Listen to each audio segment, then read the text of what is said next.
Hi, everyone. Good evening. Carl Steinbeck here on this Monday. Just want to cover some stuff going on Monday.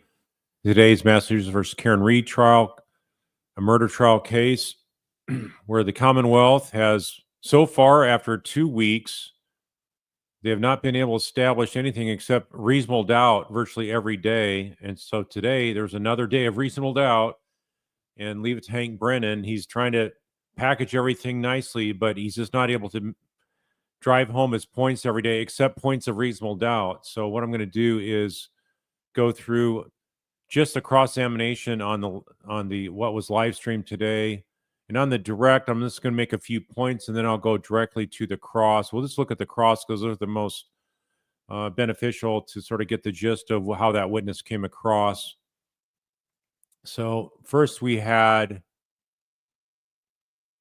Well, we finished up with Hannah Knowles. She's from the State Crime Lab, and defense had brought out through Yannetti that a lot of factors can impact the interpretation of blood alcohol, including water retention, food eaten, assumptions about the last time alcohol was consumed, etc. And I believe that I'd heard somewhere that Karen was actually drinking after she got back to John's place. So if that's the case, this whole alcohol retrograde extrapolation is really pretty much not relevant to anything. But to the extent it does show what that Karen was under the influence, I don't think that's harmful to defense at all. I think this is actually helpful to defense because it helps explain why she's in a panic state and maybe saying some things that could come across as stupid, like, "Hey, did I hit him? Maybe I hit him," and it was easily suggestible by Jen to be the fall person for John's injuries. So yes, I am a lawyer, JP. So welcome to all you new folks on the channel. I am actually a practicing lawyer, and I've actually done a lot of violent crime cases, both as a prosecutor and defense counsel, in various settings to include the military. I'm a retired judge advocate in the Army, Judge Advocate General Corps. I've also been a public defender for 4 years. I've also been in private practice for, probably 8 years on top of that. And I also have almost 30 years in the military to include about 23 active duty. So in any event, I do want to keep this show clean. There's a lot of foul language on other channels that you come across on YouTube, and I just want to keep this clean. So no profanity or name calling of folks. Let's just keep this on the up and up. I see Kurt's here from Uncivil Law. He's down the road from us in San Antonio. He's down there in the Houston or Austin area, one of the two, I recall. So anyway, welcome, Kurt. And he's a super sharp guy covering this case as well. What we have here now is Ryan Nagel. So Ryan Nagel, he's 32 years old. He does HVAC work. His younger sister is Julie or Juliana. And on direct from Brennan, he testified he was at McCarthy's, there, that bar in downtown Canton. He had a few drinks. He only drank beer. He was not driving. He left the bar right before midnight in his friend Ricky's Ford pickup truck. His ex-girlfriend was also in the truck in the back seat. His sister Julia texted him to pick him up, and that's why they left there. They arrived at 34 Fairview around 12:30. They pulled in behind the SUV Karen was driving. They flashed the lights to let Karen go ahead when they're both approaching Fairview from opposite directions at the T-bone intersection. And so he said he ride around Fairview right around 12:30, and then he waited for his sister for 2 minutes. She came out to the side door, opened the passenger door to speak to her. She says, "Hey, do you guys want to come on in?" They said no. And then when they drove past the SUV, which was Karen's SUV, they saw a woman with her hands at the wheel at 10 and 2. So Karen's hands were on the 10 and 2 mark on the steering wheel, and the dome light was on, he said. And he said never saw anyone get out of the SUV, and he never saw a man cross the front yard, and he never saw a man enter the house through the side door either. But mind you, they also saw two occupants of the vehicle in the front seat when the turn was made. So it's obvious that if he didn't see anybody in the passenger side of the SUV, that John had gotten out of the vehicle. So let's just go ahead and start the cross-examination now. If you have questions through this, go ahead and add commentary or insights or a question, use the red emoji for the question mark. It helps me pick out a question as opposed to you guys have an internal chat among yourselves. Or if you have something you think I need to know and some insight you have, go ahead and put a question mark there, and I can, it'll be easier for me to grab. So moving ahead here. Thank you. Mr. Yannetti? Thank you.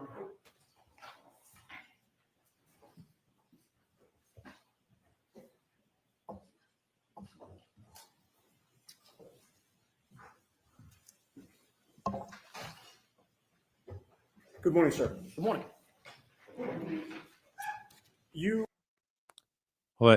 Someone says Carl's heavy on the criticism with AJ. No, I'm not heavy on the criticism with him. I just have different pointers I give out. I wish the defense would do some of the things that I have views on, but every attorney has their own style, and my style is different than his. So I noticed some of the pointers that I gave, and some of you guys have commented too, some of the pointers I've given since the end of the first trial, they're actually adopting now his more aggressive approach.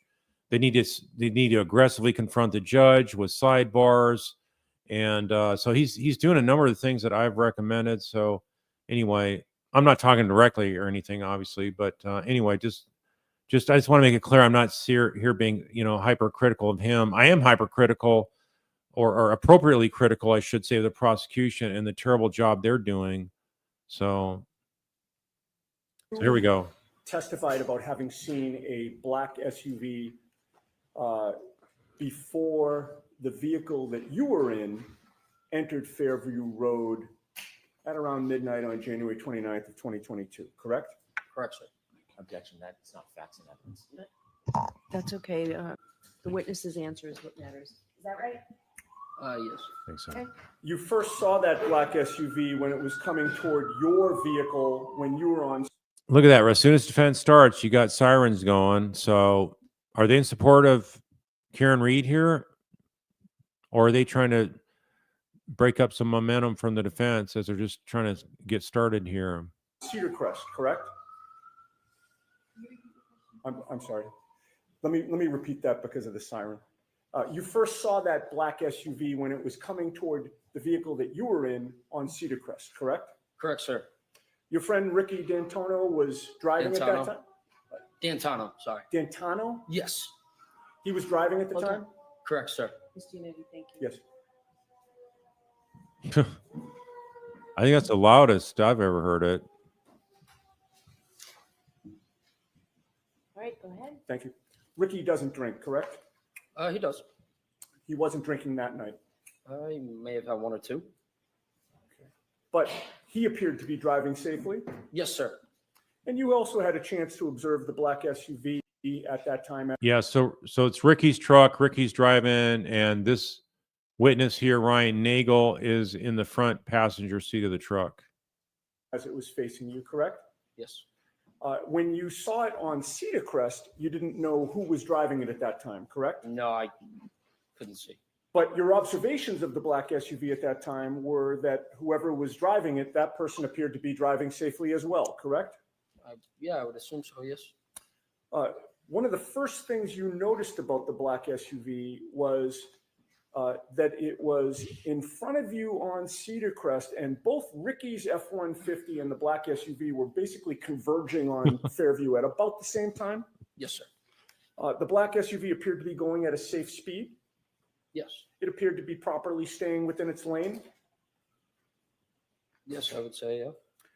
And when it was time for Ricky to take a left onto Fairview, he actually put on his left blinker, or not left blinker, but both his blinker, flashed his lights to signal that it was okay for the black SUV to cut in front of it, correct?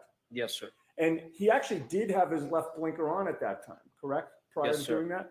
And the black SUV had its right directional on, correct? Yes, sir. And when both cars have their directionals on, indicating they're going down the same street, the black SUV did not suddenly cut in front of Ricky's vehicle until the flashing of the lights, correct? Correct, sir. Both cars appeared to be operating safely, correct? Correct, sir. And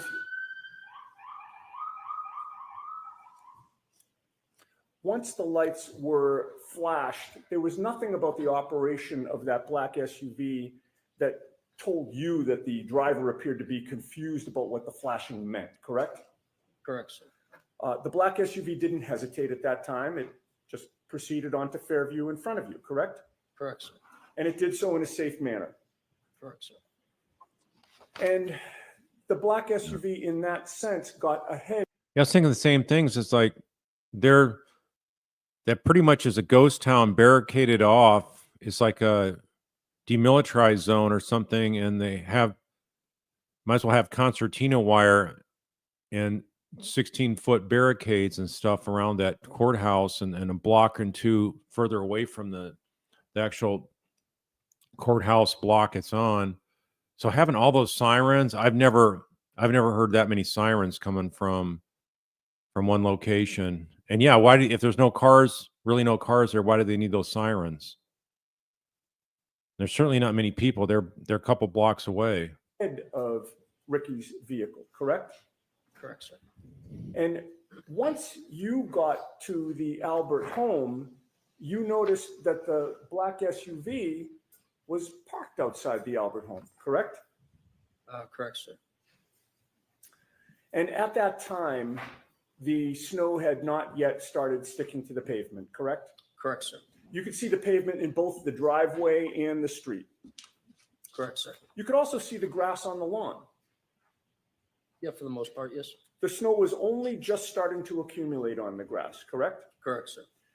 And with that little snow on the ground, you saw no tire marks behind the SUV, correct? No, sir. In fact, you saw no tire marks in the street at all.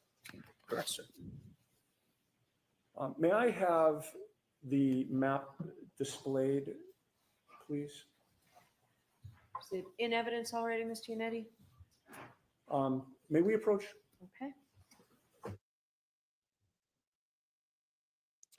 They've used this before for other witnesses. I believe it has been admitted into evidence, but they've used it enough.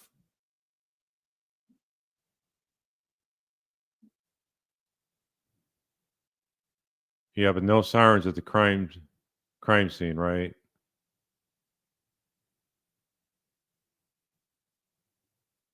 Yeah, well, they could just be watching it on their phones, is what's probably going on. All right, let me fast forward here.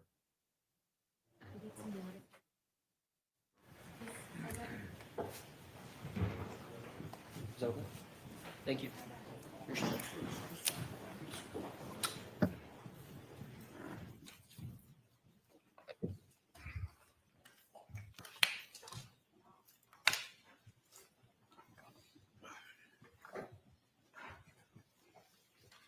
Okay.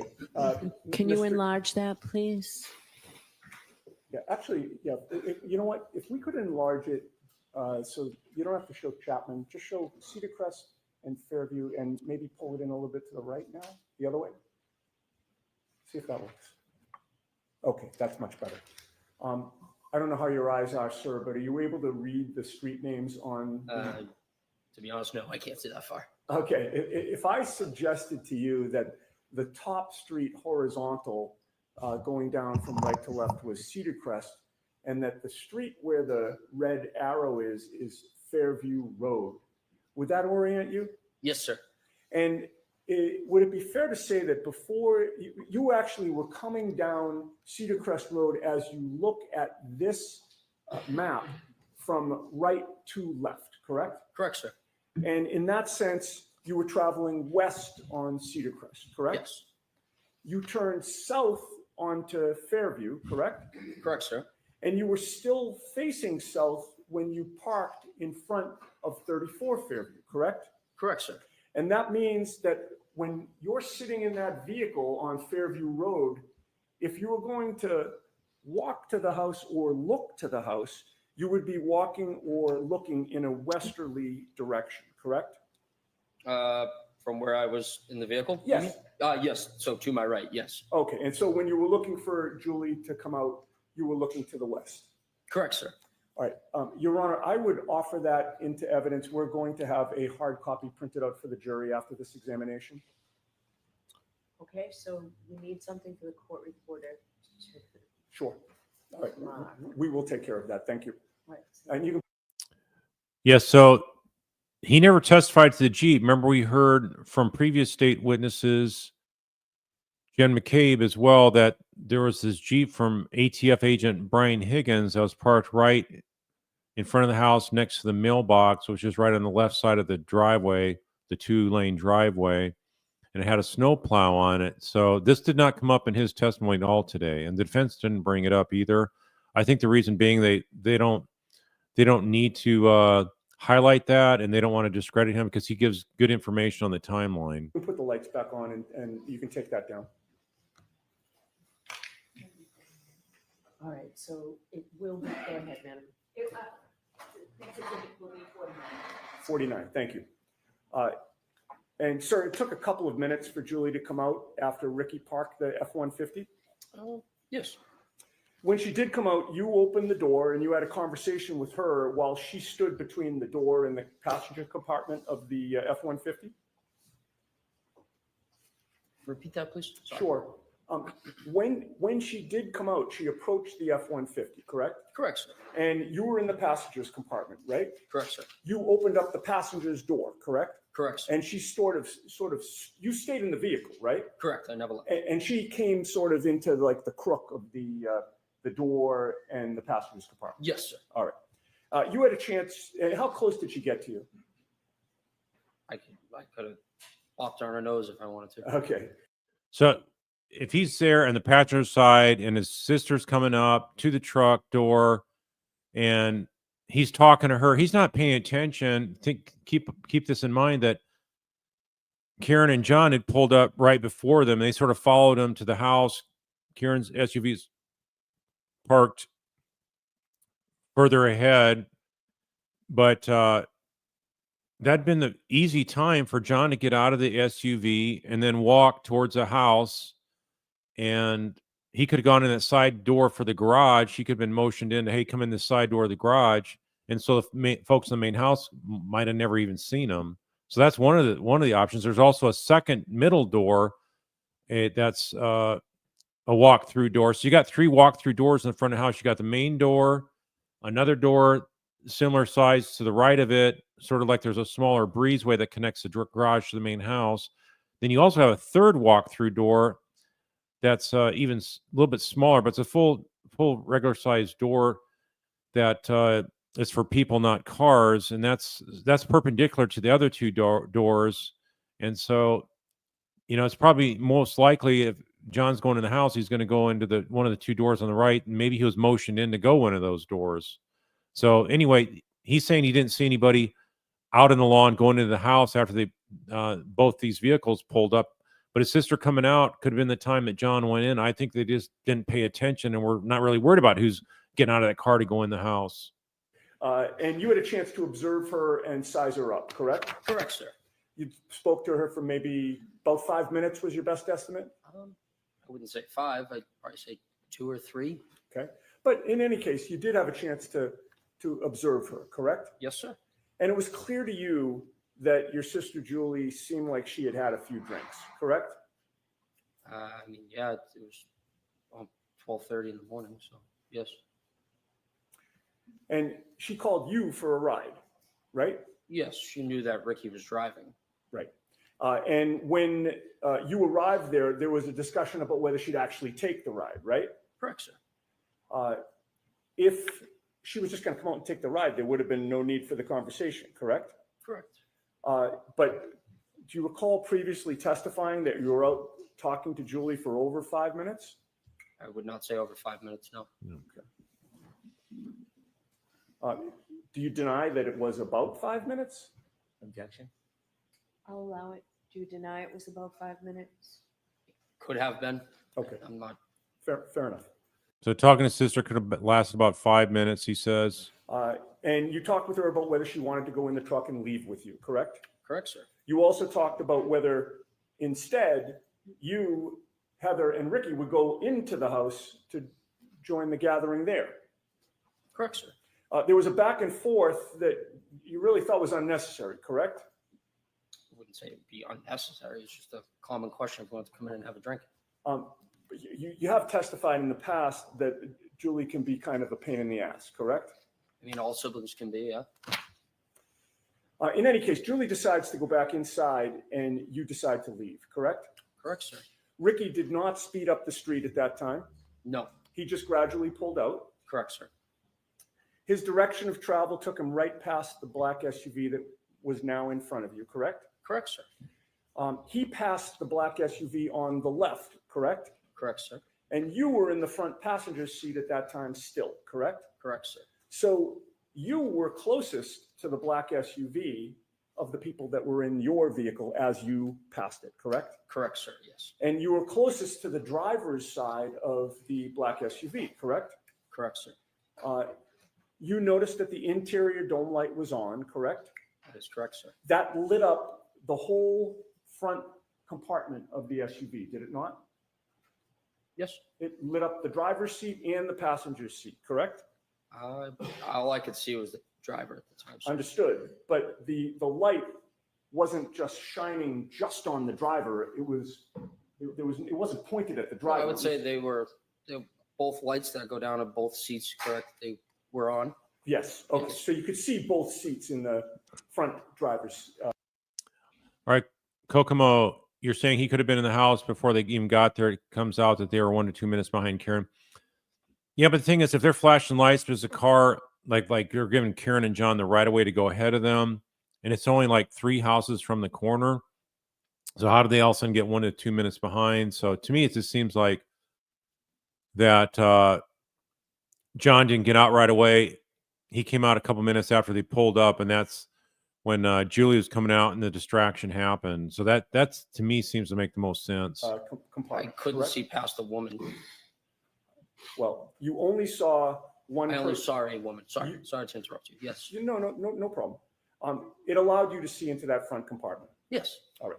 And you saw one person inside the car at that time. Correct, sir. It was a woman with long hair in the driver's seat, correct? Correct, sir. And she looked like she was alone. Yes. You didn't see anybody else in the SUV. No, I did not, sir. You certainly didn't see a 6'1" man in the SUV in the passenger seat, correct? Correct, sir. In fact, you saw that the passenger seat was empty. Correct.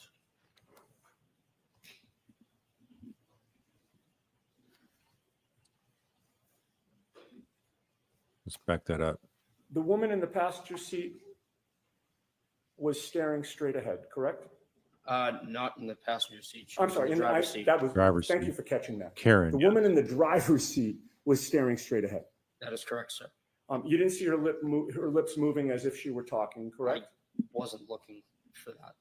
But Just you happened to didn't- see a woman figure with her hands like this. Okay. Facing straight. Correct, sir. You had no music on in Ricky's truck at that time, correct? No, sir. Ricky had turned the music down when Julie came out so that you could actually speak to her, correct? That is correct, sir. And when you got close to that SUV while you were passing it, you didn't hear any arguing there, correct? Correct. You didn't hear any yelling, correct? No, I did not. You didn't hear any screaming. No, I did not. You heard no noises within that SUV at all. No, I did not, sir. I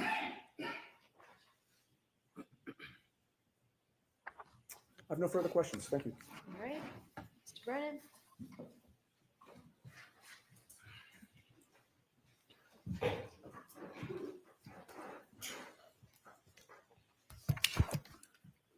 Sir, you mentioned you were at that address around 12:30, That is correct, sir.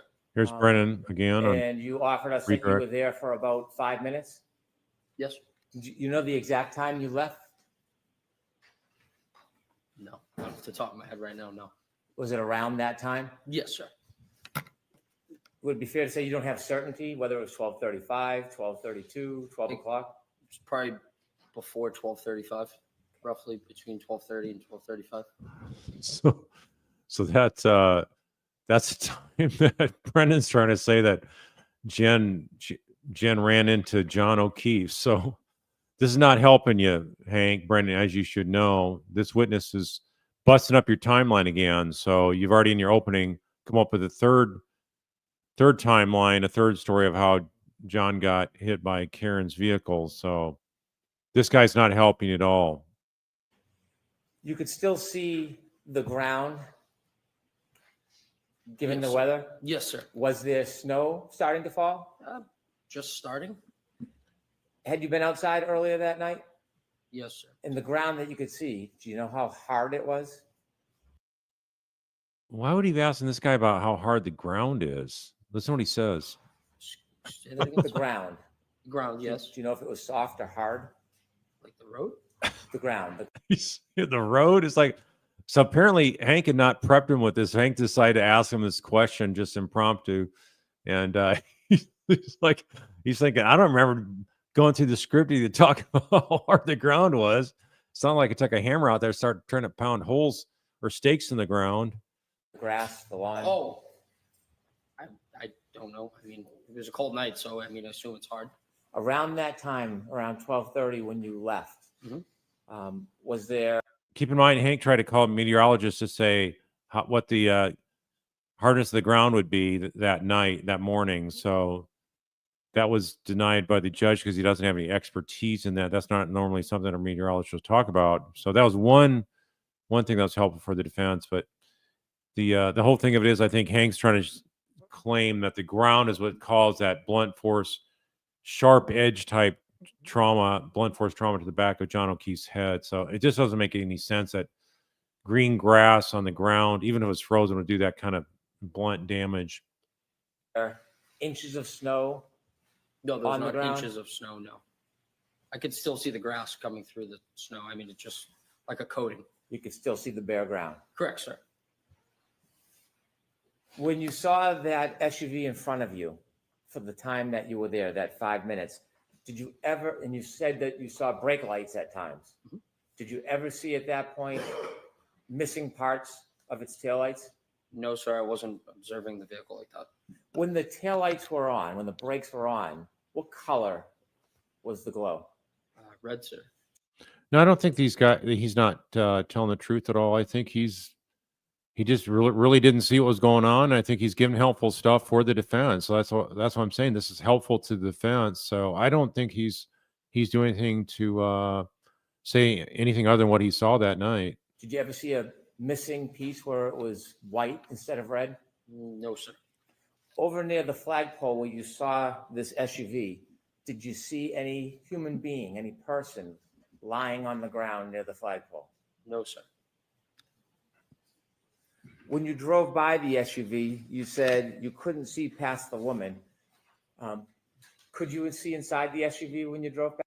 No, Julie, they have not given her car back, the Lexus back to her. In fact, that's what they had there for the jury to see at 34 Fairview. That was her Lexus GX that was sitting there. Past? Repeat yourself. When you drove past the SUV, you saw a woman in the driver's seat. Yes, that is correct. You didn't see anybody else. No. Do you know if anybody else was in that SUV? Could have been. I'll allow it. It could have been. From when you were driving by the SUV and you could see inside the driver's seat and saw the woman, could you see on the other side of the SUV if there was anybody standing on the other side of the SUV? No, sir.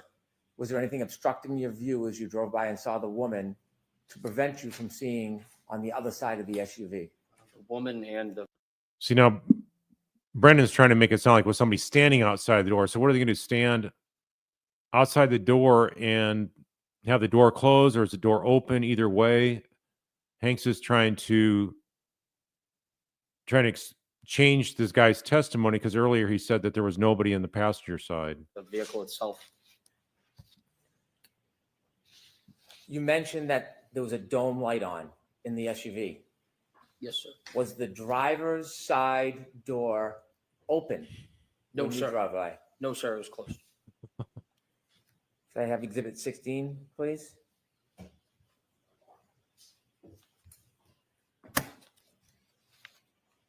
Did you ever see this man at any point No, sir. I've never Walking? seen- Oh, sorry. walking across the yard, going to a door, or entering the house the entire time you were there? Sustain. No, sir. I've never seen That that. means you don't. Oh, I'm sorry. Sorry about that. That's okay. Sorry. Could you take that down, please? So notice he puts a picture up there of John O'Keefe. The defense stipulated to all these photos and videos of Karen Reed.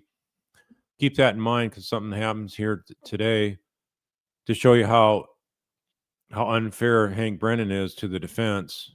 Please. And after you left, you never went back that night, did you? No, sir. Thank you. Just briefly, on those issues, sir, you just testified on cross-examination before Mr. Brennan stood up again that you saw that the passenger's seat was empty. Do you remember that? Yes. All right. You're not changing that testimony? No, sir? I'm not changing that. No. Thank you. Thank you. Yeah.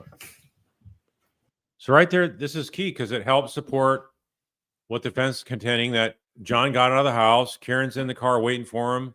She assumed he went inside the house and was still waiting for him. He never showed up.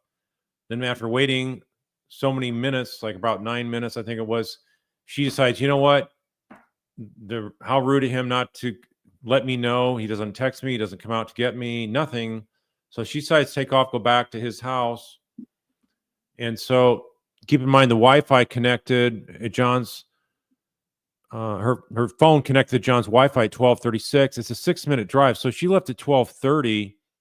So he's saying that he left, and Karen is still parked there. So he left right around 12, I guess 12:29-ish. So his testimony is pretty accurate here. And for all this going on with, I think establishes that John was not in the vehicle. If he's not in the vehicle, he must have gone in the house when the distraction happened. That's what makes the most sense. So I think this is a big win for the defense here. All right, you are all set, Mr. Nagel. Thank you very much. Okay, next we have Heather Maxon. That's his girlfriend at the time. And And then we went over. that's her right there. Let me go through and give you a couple points about her. She basically just corroborates the story that we just heard for Ryan Nagel.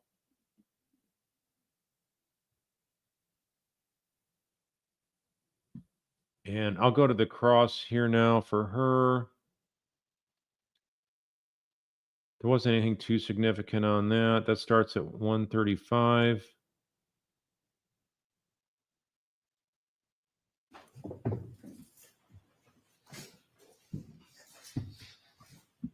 Whenever you're ready. Thank you, Your Honor. Good morning, ma'am. Good morning. Could you Let's please correct that introduce? cross. Cross is at 143:30. A man standing outside the door of the SUV? I did not. Outside the door? No, Did you see anybody lying on the front lawn? no. Thank you. I have no further questions. And she was in the back seat, had a lot to drink that night, so she's not paying attention to who's coming and going from the house. She couldn't recall if the cell phone. She was paying attention to that. I think it's probably highly likely that she was on her phone, not even paying attention to who's coming and going from the 34 Fairview house.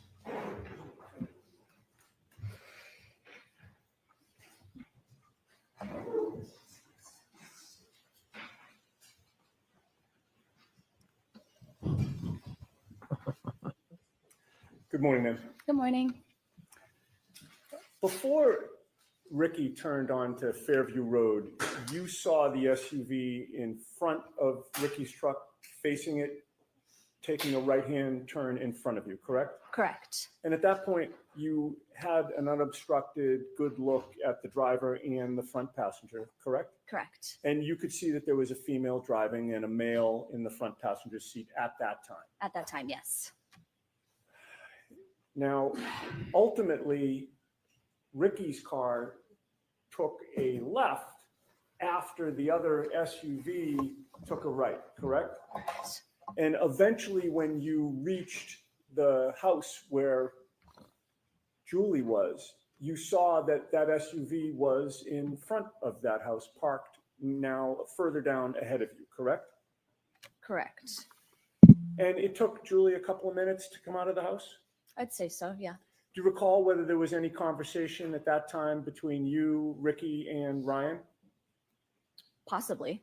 I don't recall or remember what, but most Okay. likely, yes. And you don't remember whether you were participating in a conversation? Yeah, the meteorologist is approved, except for to talk about the hardness of the ground. Okay, that's a distinguishing factor there. Or what was discussed? Not necessarily, no. You had your cell phone with you that night? I did.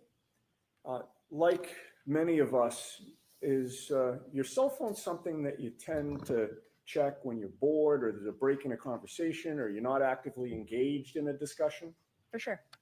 And while you were waiting for Julie to come out of the house, do you recall whether you were checking out any web page or Instagram or text message or app on your cell phone? I don't recall. Can you testify with certainty that you were not checking your cell phone during that period of time? Not with certainty, no. That's probably what she was doing. She had a lot to drink that night, so. And so you can't say for sure how long, if you did check your cell phone, you would have been looking at it while waiting for Julie, correct? Correct. And no one's asked you for your phone so that they can analyze what you were doing during that period of time outside 34 Fairview, correct? Correct. All right. Well, you testified that you didn't see anybody get out of the SUV or approach the house, correct? Correct. You obviously don't know what did or didn't happen before you, Ricky, and Ryan arrived there, correct? Correct. While you were JC, I think the reason why the Jeep didn't come up is maybe they just wanted to leave it there. It's like they never said a Jeep was there. And if you start bringing it up, then maybe they'll say, well, we don't remember a Jeep. Maybe it was, I don't know. Just ignoring it like that. Now the jury's going to think, wait a minute, there was no Jeep there. And now we're hearing about a Jeep from other witnesses previously. We still will probably hear that from the two Bryans. So I think it's a good calculated move just to leave it like it was and not mention the Jeep, because they would have brought up the Jeep if it was really there. And he had a pretty good memory. So parked near the driveway, you weren't thinking that you had to watch the SUV every second in case you were later asked to describe what was going on with that vehicle, correct? Correct. And that SUV was the same vehicle that you recognize as previously having a female driving and a male in the passenger seat, correct? Correct. And as far as you know, you didn't know either of them at that time? No. Fair to say that what they were doing was their business and you weren't particularly interested in what they were doing, correct? Correct. You were there to pick up your boyfriend's sister, correct? Yes. It was late and you were tired. Very much so. Yes. You'd had a good amount to drink. Mm-hmm. You did not want to continue to drink and socialize, correct? Correct. Fair to say you were looking forward to ending the night at that point? Yes. And so you were more focused on hopefully getting Julie in the car so you could leave than anything that was going on in the SUV, right? Yeah, exactly.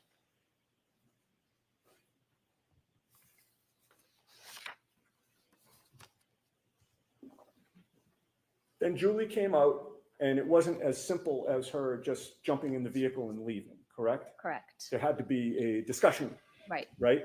And she came out to speak to the three of you for about 5 minutes or so, I'd say. like a back and forth about who's going where. Yeah. And when Ricky was pulling away, you looked over to the SUV and you saw that the interior light was lighting up the front compartment, correct? Correct. And it was then that you looked over and you saw a female in the driver's seat, correct? Yes. You did not see any person in the passenger seat, correct? Correct. And you certainly did not see a 6-foot-tall off-duty police officer in the SUV at any point on Fairview Road. Correct. I have nothing further. Thank you. Anything, Mr. Brennan?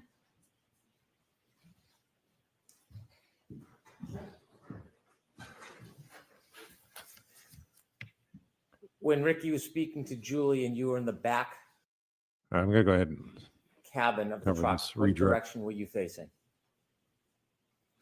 I don't recall. Were you paying attention to the conversation with Julie? I was probably in and out of the conversation. Yes. Were you facing the direction of the house in the SUV, or were you facing the opposite direction? I don't think I was facing the opposite. When you were in the cabin of the car and Ricky was having the conversation with Julie, did you ever see anybody other than Julie come in or out of the house? No. Well, she wouldn't have been looking there. You didn't really establish that, for one. I'll allow it. No further questions. Thank you.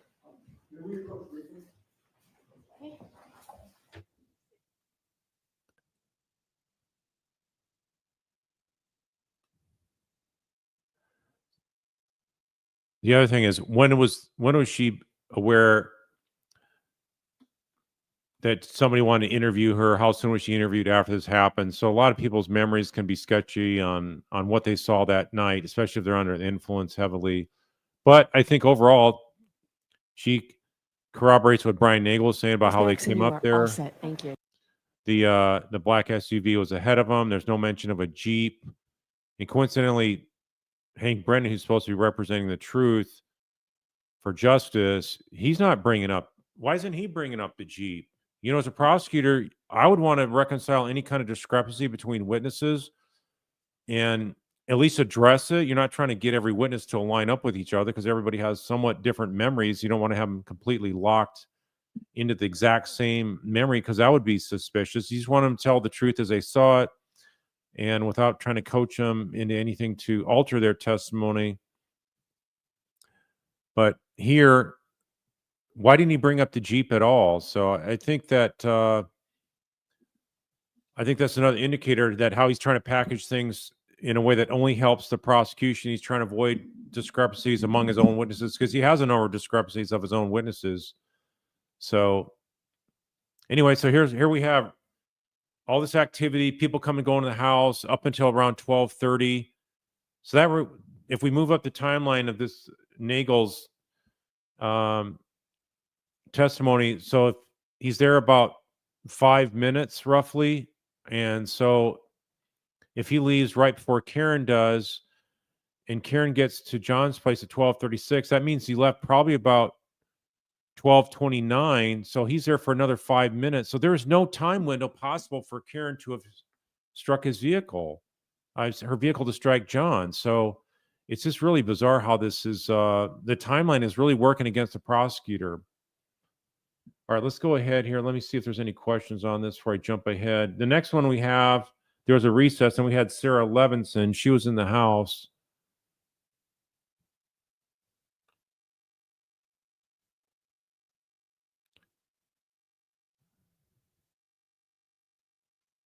Yeah, nobody. Well, there's a ring camera across the street, but they never got a copy of it. It was another police officer who works for Canton, so they just took his word for it that he didn't capture anything that night, instead of just grabbing it and processing it as evidence.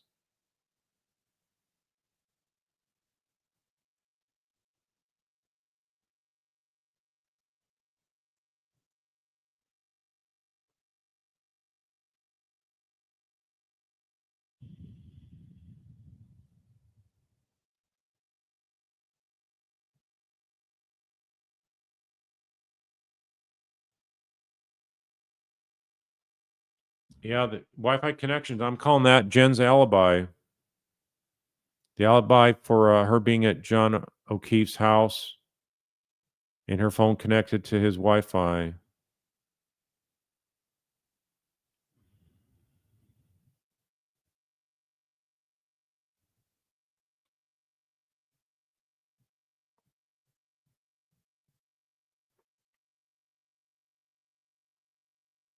John Smith, yes, Proctor will testify in this trial. It's going to be interesting to see if Hank calls him. I think Hank will call him.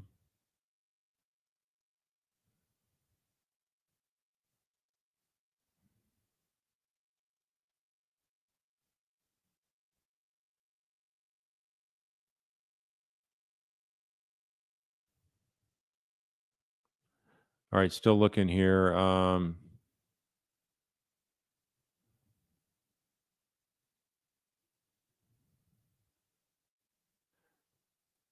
Yeah, sorry if I keep calling Karen Jen. Sorry, I'm sometimes doing that. I apologize.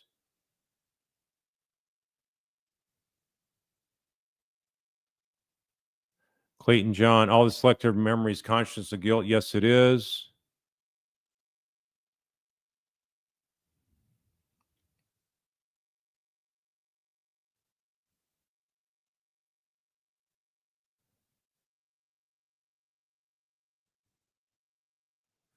Yeah, they need to show a timeline. The prosecution is going to show one. They need to show their own, definitely. I don't think they're going to be able to move that 1236 connection.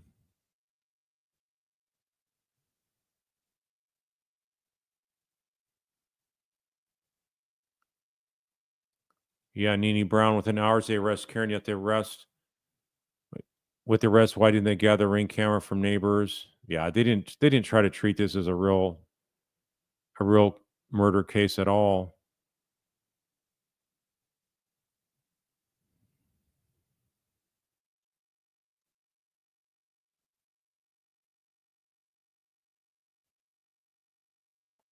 Denise Allen said on the night the lights went out in Georgia, it's the night the cameras went out in Canton.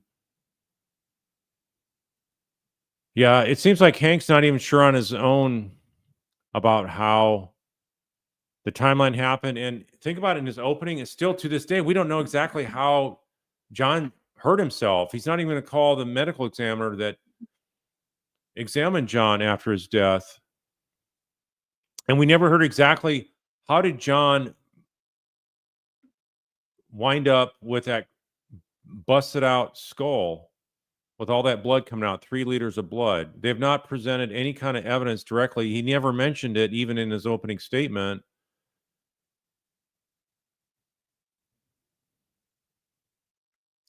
So, yeah, he hails the Commonwealth once. He believes so many contradictory things.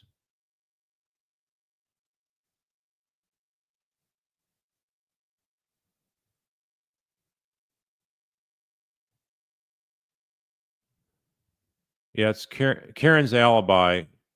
Karen's alibi. Yeah, I mean, it looks very shady for a prosecution to have a moving timeline. They don't want to be pinned down to see how it shakes out at trial. JM, you're saying, yeah, Hank needs timeline to be fuzzy and hopes jury won't notice. Yeah, that's what they did in the trial 1. They went from being hit after 12:45 to being hit around by 12:30. So now they want to change it to maybe 12:31, 12:32. So it's reasonable doubt right then and there. All right, let's go ahead and go on to the cross on Sarah Levinson.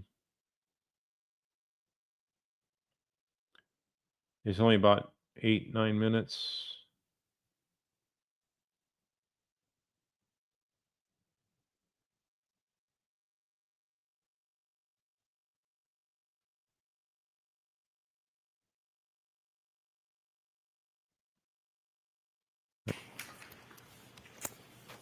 Good morning, Ms. Levinson. Good morning. You've been longtime friends, as you've described, with Brian Albert Jr., going all the way back to high school. Yes. And that high school friendship has percolated into a friendship into adulthood. Yes. You obviously know much of the entire immediate family, Brian Albert Sr., his wife, Nicole Albert, correct?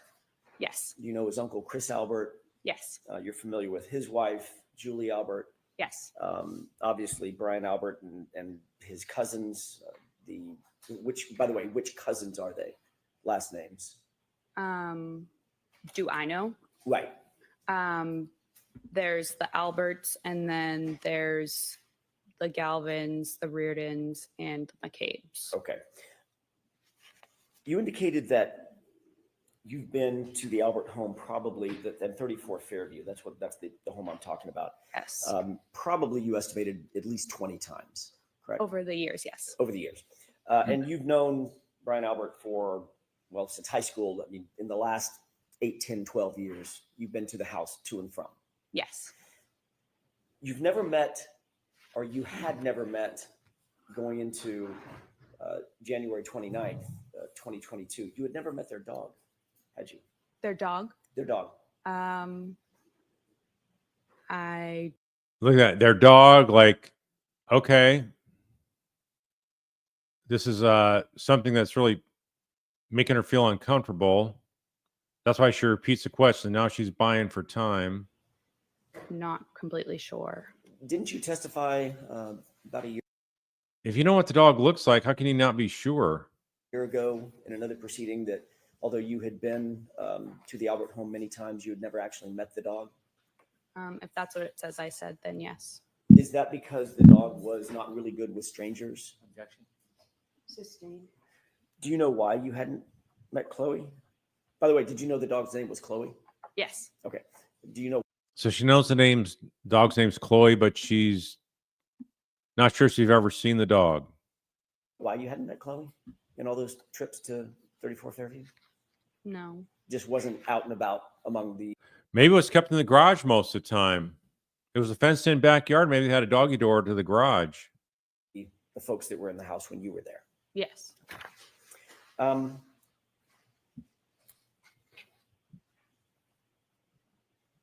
When you left 34 Fairview, I want to follow up very briefly on a couple of things that you said just before Mr. Brennan sat down under questioning by him. When you left 34 Fairview to join Jen McCabe at her invitation to take you home, you left through the front door, correct? Yes. As opposed to the side door. It's a little confusing. The front door has the brick stoop and the stairs, correct? Yes. Okay. Is that the door that you normally would leave through, or did you normally leave through the side door, come and go through the side door? What was your more ready habit and practice? Probably the side door. Okay. When you left through that front door, there was nothing obstructing your view as you walked out, correct? Correct. You could see to the left, the driveway. You could see to the right, over toward the flagpole. Nothing obstructing anything, correct? Correct. There was a light dusting of snow at that time when you left just after, what time was it? 12:45, 1? Probably 1:30, 1:30. 1:45. Yeah. Got it. So you leave at 1:30. There's still just a light dusting of snow on the ground. Yes.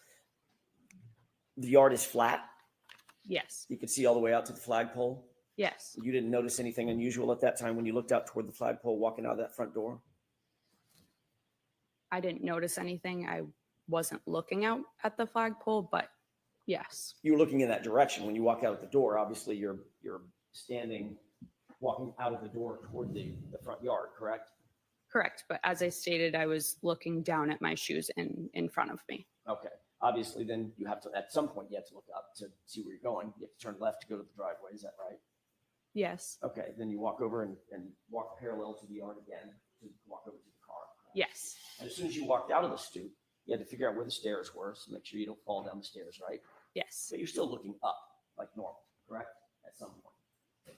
Most likely. My question is, you didn't see anything unusual in the yard, did you? No. I wish we had better mic pickup on Jackson here. He needs to get closer to the mic or something. We just don't hear him as good as we do Brennan.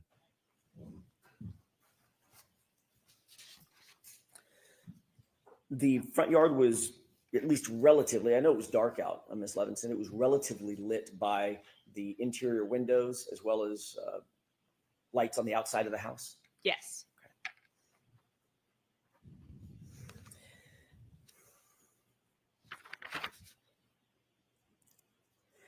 You indicated that you did, in fact, get the ride home with Jen McCabe and Matt McCabe.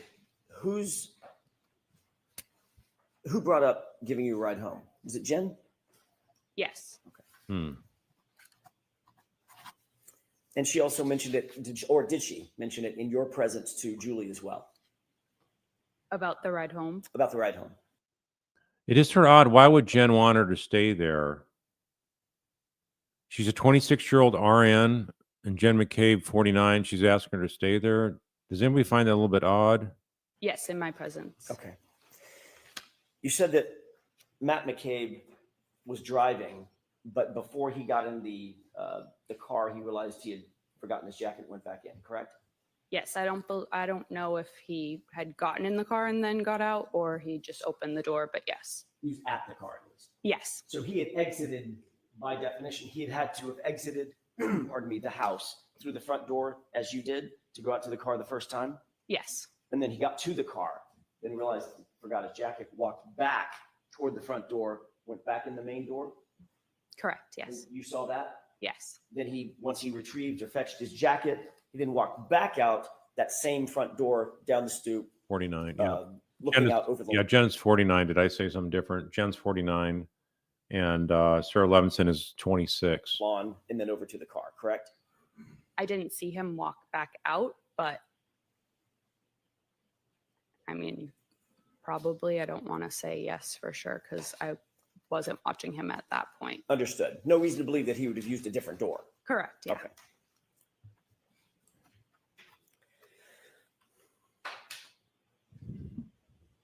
Your Honor, may I have just a moment? Okay.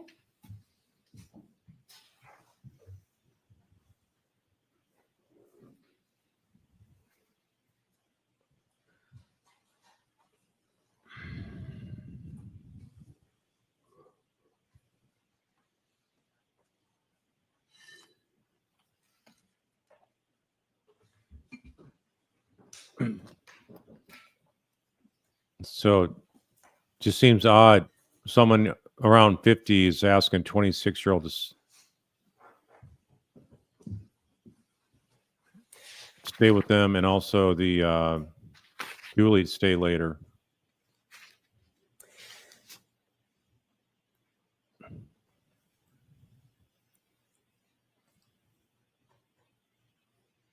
You were contacted ultimately by law enforcement to provide an interview, correct?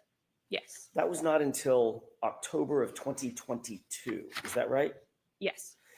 A couple of quick questions about that.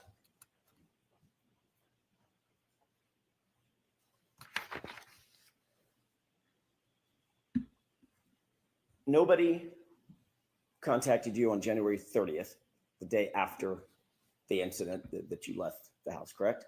No. And when I say nobody, I mean from law enforcement. Nobody contacted you the next week, No. the next month. No. It was 9 months later. Yes.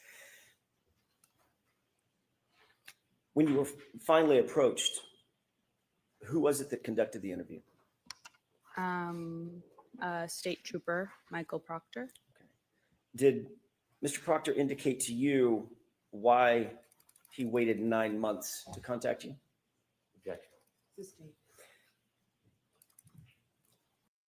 Well, he could have mentioned that to her. So why are you objecting, Hank? Why do you want that coming out? You realize how bad this looks for the prosecution, waiting 9 months to contact somebody that was in that house that could provide important, relevant details. 9 months to be influenced by other witnesses. This really looks bad. It's a huge blunder. Let me ask you a different question. Were you confused about the fact that you weren't contacted? Objection. May we approach? Yeah, you need to approach. You need to fight this. Let's back up. Let me ask you a different question. Were you confused about the fact that you weren't contacted? Objection. Okay, that's sustained. Okay, do you know what? Right here, he's asking about her state of mind. And guess what? Hank gets in all kinds of stuff here today later on for state of mind. So it's just so much this judge is one-sided for the prosecution. They can do anything they want. They hardly ever don't get their way on stuff. And the defense, pretty much most of the time, they're not getting anything favorable for the defense. And here you have a sharp contrast. The judge knows the rules, and she has to be realizing that she's not fair as well. So it's just very disgusting to see. Karen is not getting a fair trial at all. We approach? And this is what I've told on this channel, is that defense needs to be way more aggressive than they were in the first trial. They need to be calling sidebars all the time and drag this trial out and make all their arguments on the record.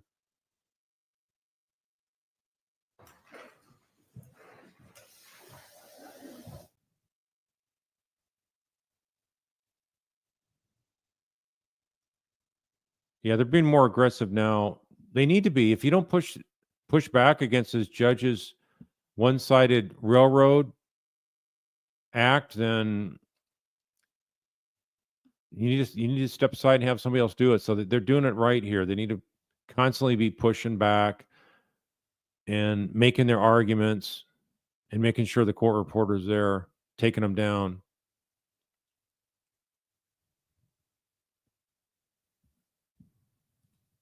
Me, you're saying Jen said you saw grass under John. Why was the snow there for officer to leaf blow it? Could have been around the area just around John, where they also supposedly are claiming where the plastic polycarb lens would have been found. But anyway, this whole thing is, none of it makes any sense of how they process the crime scene. None of it. Let me skip ahead here. Dusty Blue, why are the feds allowing this Karen Reed case going? Well, the feds do not interject themselves in state law matters. States are separate sovereigns. They can bring in their own charges if they want. They can also charge for the similar crimes under federal law if they would like. But it's not up to the feds to step in unless they can make some arrests of those that are prosecuting this case or involved in this case. That could upend the trial.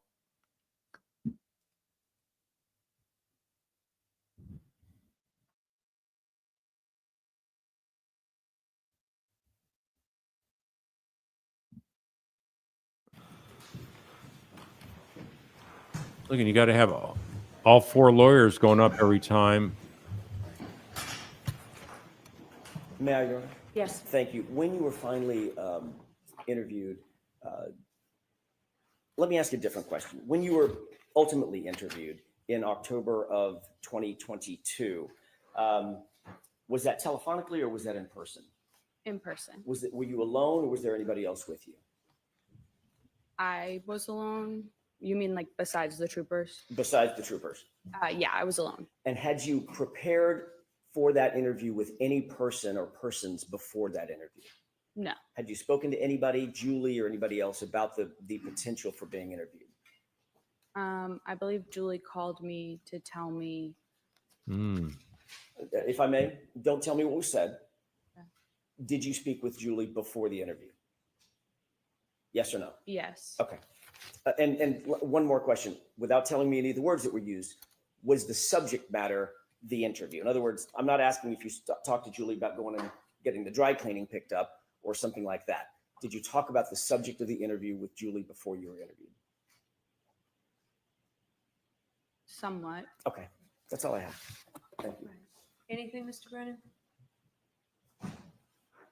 It's really odd you have so much of this. People want to find out what others know and what are they going to testify to, and oh, hey, we need to talk about this. So is that something that Jen might have influenced for Julie to contact this Sarah Levinson? Briefly, Your Honor. Could I have Exhibit 3, please?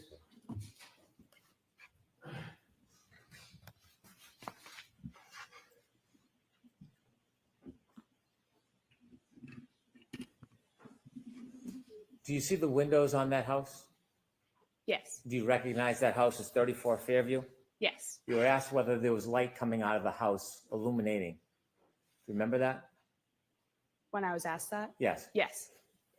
Was the lights inside the house, from your memory, illuminating the ground near the flagpole and that fire hydrant? No. When you came out of the house and went to the car, were you looking at or studying the flagpole area or the bushes or the fire hydrant in that area? No. Do you have any reason to be looking over there and studying anything? No. Thank you.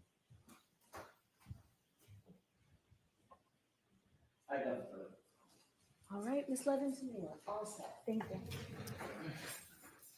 And All right. your next witness, please. Keep in mind, though, the vehicle that the McCabe's were in, if they were backing out to leave and going past the front of the house, they also would have been right there. And actually, when they're backing out, the lights would have shined directly at the flagpole. So I haven't heard that come up, but shining them directly that way, they'd be directly on John O'Keefe if he was really laying there at that time. And think about it, the snow really hadn't started much at that point. Around 1:32 in the morning. It was not till later in the morning. Mr. Brennan? Thank you, Your Honor. The Commonwealth will call Katie McLaughlin. All right, this is firefighter paramedic. I'm going to jump ahead to the cross.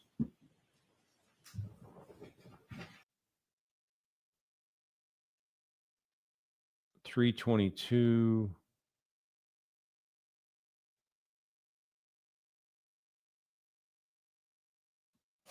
I have no further questions. Okay.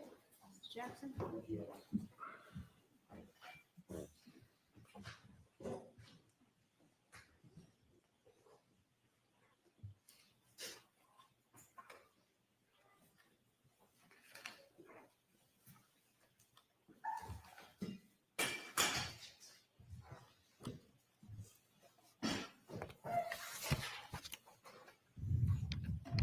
Good morning, Ms. McLaughlin. Good morning. You indicated that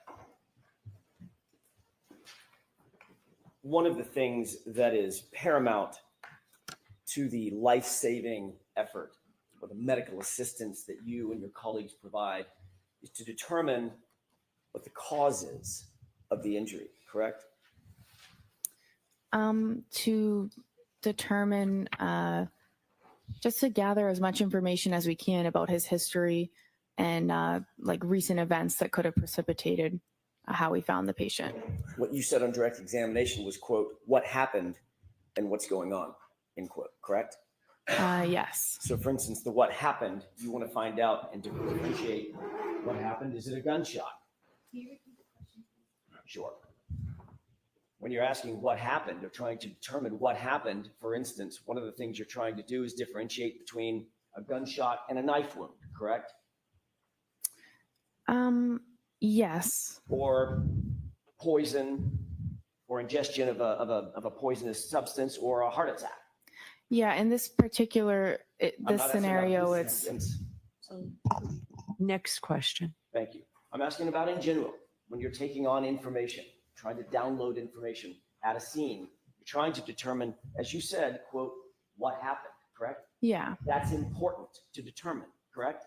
Yeah. You want to get the person's age. You want to get the person's date of birth. You want to get the person's allergies, for instance. Yep. All right, Melanie, you're saying O'Keefe was supposed to be down before the snow started. How are the drops of blood on top of the snow? I'm sorry if you... Okay. Well, it also could be from when they rolled him over. We don't know what this real story is, because on the 911 call, we heard that Jen McCabe said they rolled John over, and yet that's not what Carrie says. So if they rolled him over, that could be a source of it. Otherwise, yeah, that's another indicator that he was moved more recently than sometime like between the 12:31 window, more like sometime 4 o'clock or later, or maybe when the Ford Edge was brought out there. That could be corresponding to that timeline.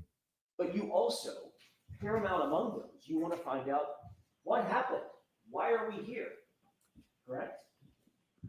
Yes. Did a person fall out of a tree? Or Right. stumble down a stair step? Correct? Right.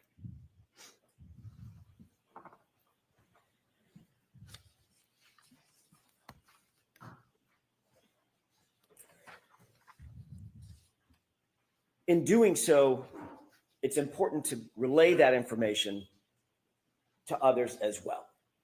You would agree with that, correct? Yes. That's the whole point, Ms. McLaughlin. You want to gather the information and then let others know exactly what happened, document that as best you possibly can so that the life-saving efforts or the medical assistance can continue for the patient, correct? Yeah, you have to share the information that you got with the people who are providing care.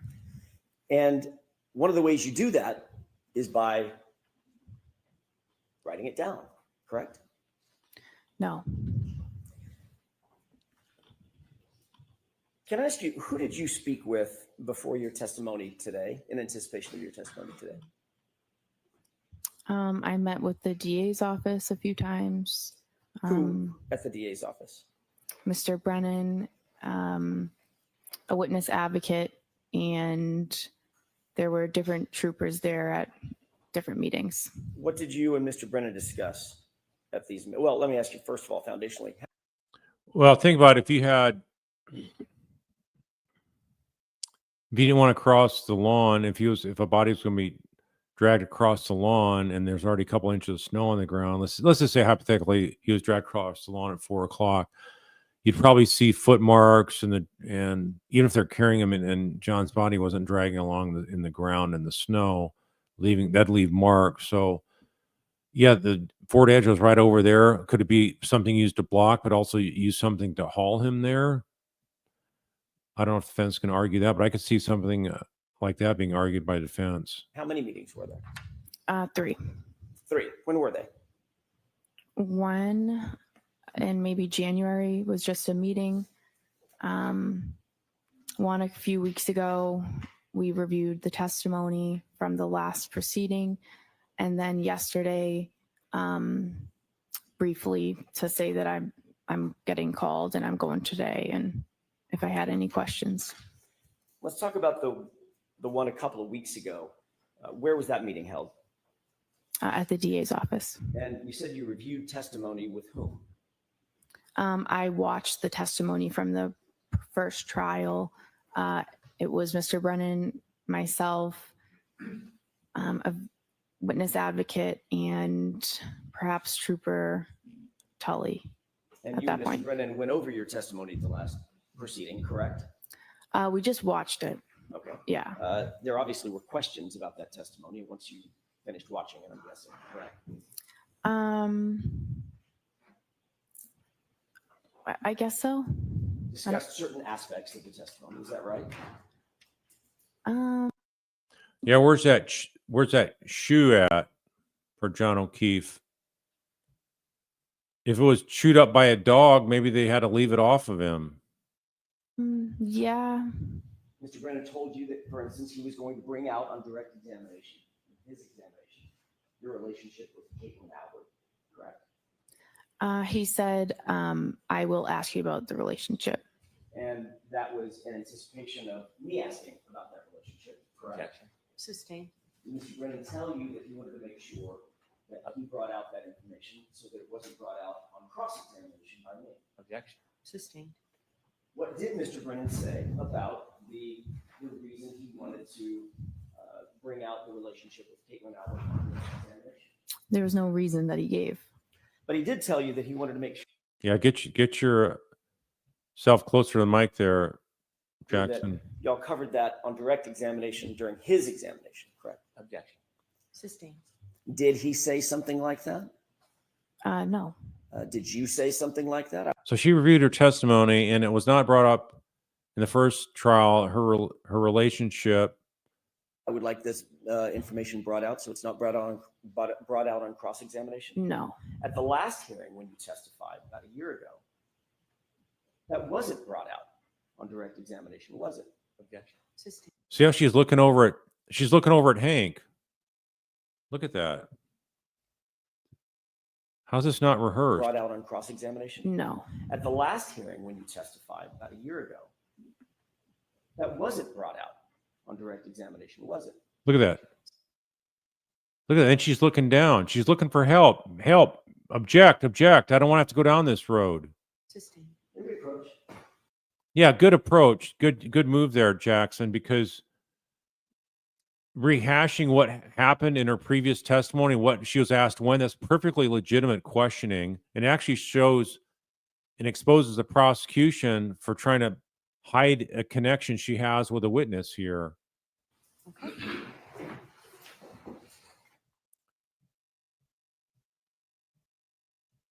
This is all about what it is, folks. There's a lot of prosecutors you'll find in America that try to hide the truth. And so you as a jury there, if you ever get on a jury, keep in mind, this is what prosecutors are doing. They're trying to hide the truth. And Hank knows that her connection makes her compromised as a neutral witness. And so this is something he wants to keep from the jury. And it's something the jury should have a right to know. This should be part of a fair trial. But it's not about a fair trial. It's about a win. If you hire a hired gun to prosecute somebody, that's what they want to do. They're going to try to win it any way, shape they can. May I continue, Your Honor? Yes. Thank you. Let's see if you won this. Ms. McLaughlin, we were talking about, very briefly, your testimony about a year ago. In your testimony a year ago, you did not disclose in your initial conversation the fact of your relationship with Ms. Albert, did you? I object. I move for an instruction. So the objection sustained. Next question. What the heck? You just had a sidebar. What is going on here? This judge, I tell you what, I just gotta. This is how innocent people get convicted, folks. When you got a judge like this, rubber stamping, a prosecutor that's hiding the ball from a jury. Okay, so I hope the jury can pick up on this. This is not a fair trial. Who was it that asked the question about Ms. Albert a year ago? Objection. Sustained. Any history of who she talked to and when, that's perfectly relevant. I mean, we saw that with other witnesses that Hank didn't object to. So there's something really touchy here that's got Hank up in arms. He wants this not coming out of this witness. So Did you tell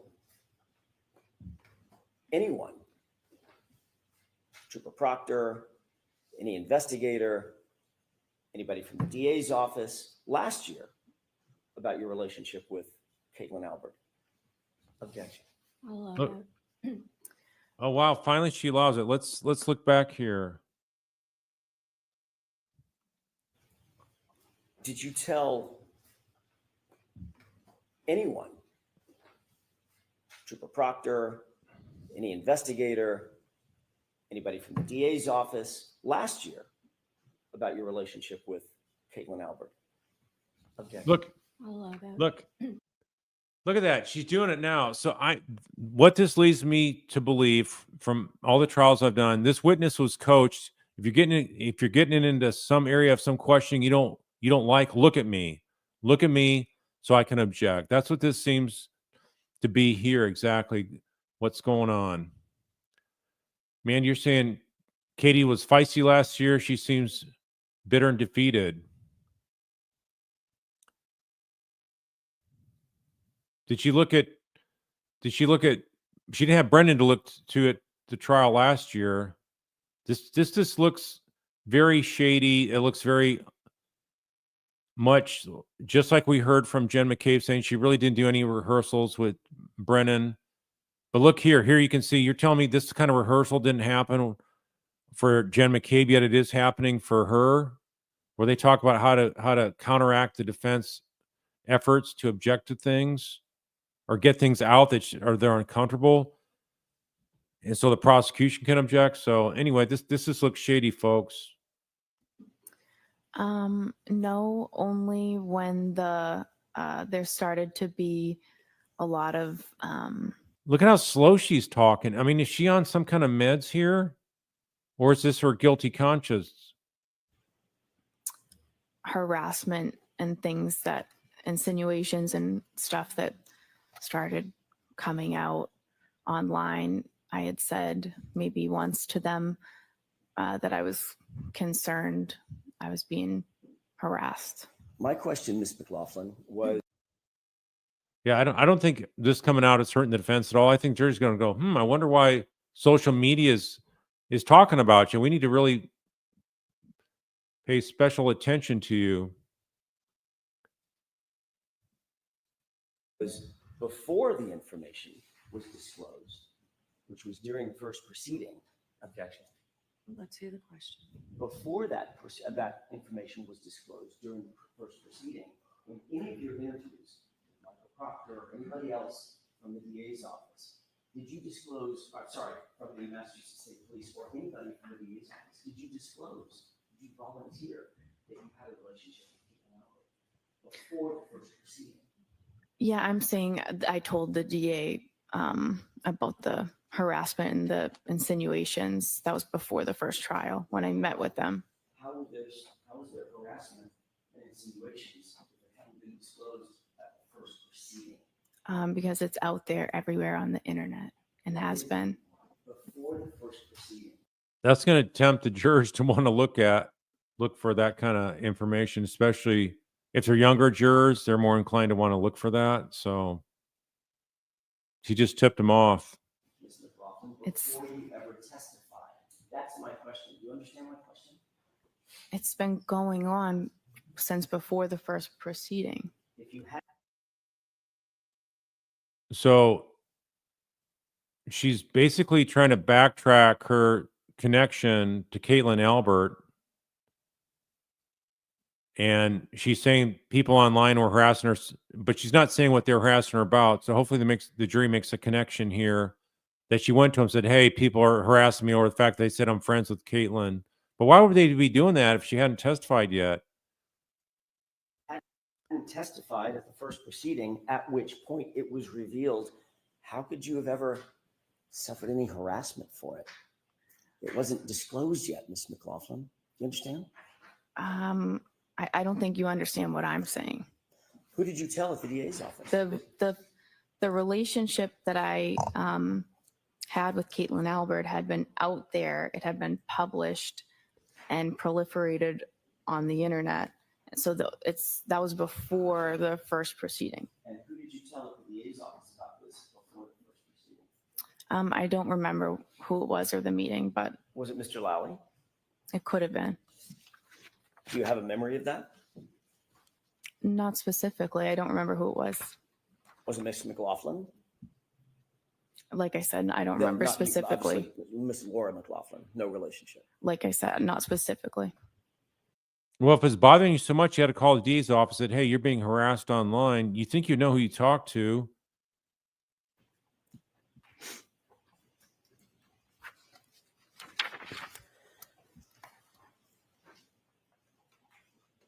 Let's talk about that initial call to 34 Fairview. You responded to the call of a unresponsive male in the snow. That was early morning hours of January 29th, correct? Yes.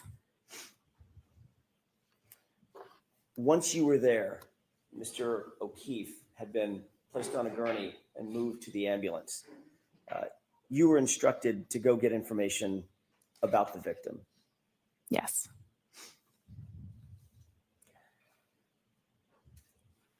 You've described in a video the basic scene where you claim that this statement was made by my client, correct?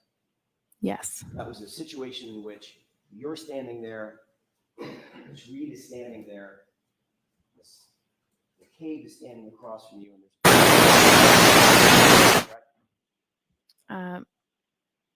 Miss Reed was on the right, Miss McCabe was on the left, and then there was a officer kind of diagonal across from me. Okay, let's do this. Yes. Thank you. Yeah, she seems sedated. Something's not right here. McLaughlin, can you tell me if you recognize the still shot? Yeah, so Stacy, you're saying that was after the first trial started when pics of her were put out there. That's what makes the most sense. Ellie, I've not seen the photos of her and Caitlin Albert except on social media. They've not been brought up here in this trial yet. I recognize me in it. Yes. And when is that approximately, does that approximate what you're describing as that time in which you're standing there, I'm guessing in the yellow jacket, Ms. Reed's to your right, Ms. McCabe's to your left, and there's an officer standing directly across from you? Yes. Is this the time that you indicate that that statement was made? Around this time. I'd like to have that marked as next in order, Your Honor. Any objections, Mr. Brennan? None, thank you. May I retrieve? 50?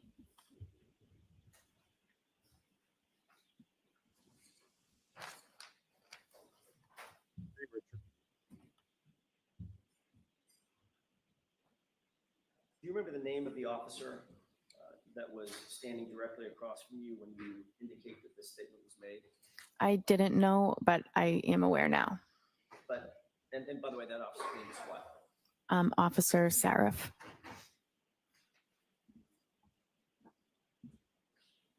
you're describing a situation in which you're standing there, Miss Reed is next to you, within earshot is a uniformed police officer, and she said, I hit him, correct? Correct. Then he said, what? Is that right? So it's I hit him. Miss McCabe interjected, and then she said I hit him, and then the officer said you what? And then she said I hit him, and he said go get Goody down here. Okay, so is that 3 times or 4 times that you indicate? She said I hit him. 4 times.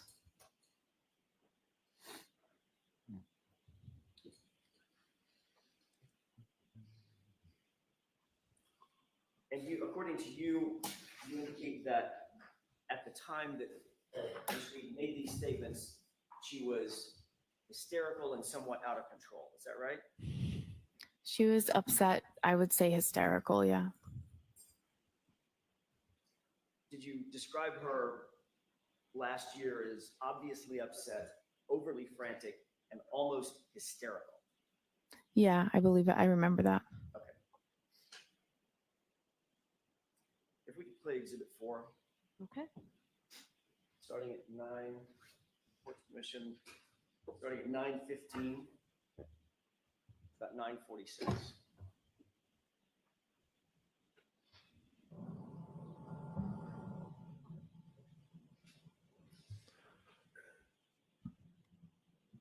If it's to move something into evidence, an exhibit or a piece of evidence, then it's okay for a judge to do that. Can you stop it? Did you see the 2 people enter from screen right? Yes, Who is that?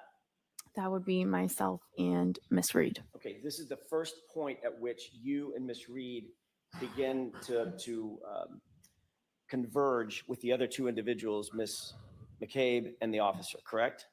I had started trying to gather the information prior to this, and then she was moving around, so I had kind of was following her, asking the questions, and then we eventually came, here to this point and came to a stop. So my answer, your answer is yes. This is the point at which you converged with Miss McCabe and with the Yes. officer.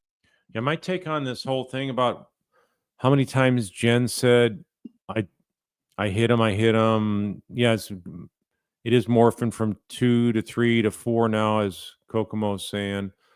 But to me, it's not really, what she says is not really relevant, because we know she was under the influence.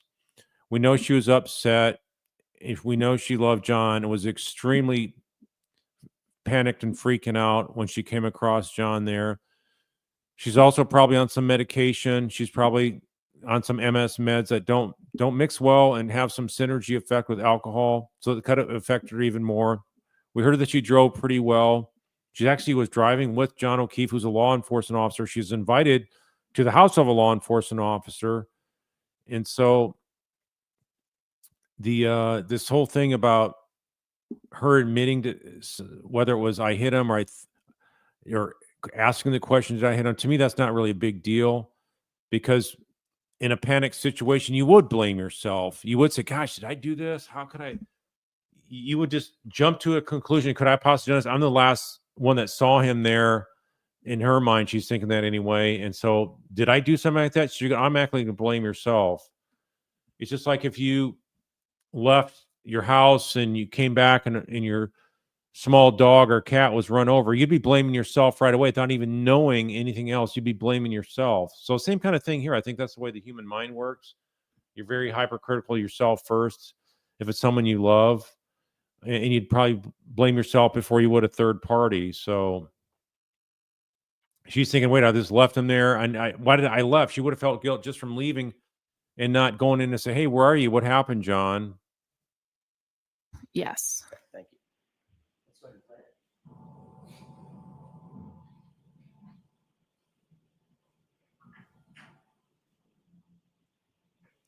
it. Yeah. But to follow up also, they have to have more than just a confession. Okay, you could have a flat out straight up confession, but there has to be indicators of truthfulness and credibility in a confession. If someone goes into the police and they confess, you just can't take that confession. You have to have other indicators in order to have that stick on on a contested trial. So here, I don't think this is a confession at all. And even if you did say it was a confession, you need to have the evidence to back it up, the corroboration to back it up. And they have zero corroboration here other than that statement. So yeah, I agree, Susanna. You're saying it's obvious. Brennan knows this case depends on people believing that Karen Reed was confessing to a murder by the mantra, "I hit him 3 times." No one in their right mind believes that's what she was doing. Exactly. I mean, is Karen that idiotic? She's going to sit there and start confessing to a crime where she could have gotten arrested right then and there.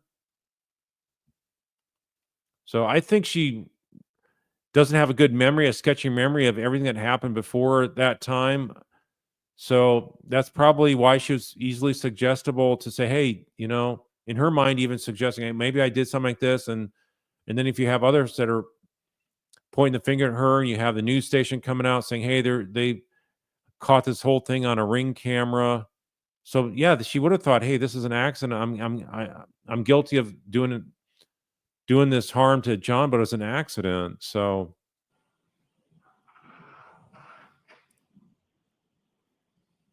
Pause it. You see yourself sort of in the foreground of the bright jacket, Yep. and Miss Reed's just on the other side of you, correct? Yes. Standing there. Yes.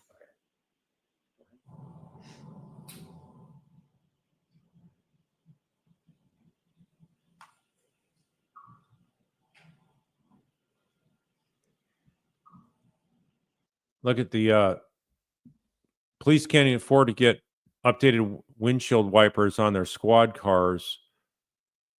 They can make $230,000 to $330,000 a year salary, and yet they can't afford to get updated wipers, so their video cams in their car can't get an accurate depiction of what they're coming across.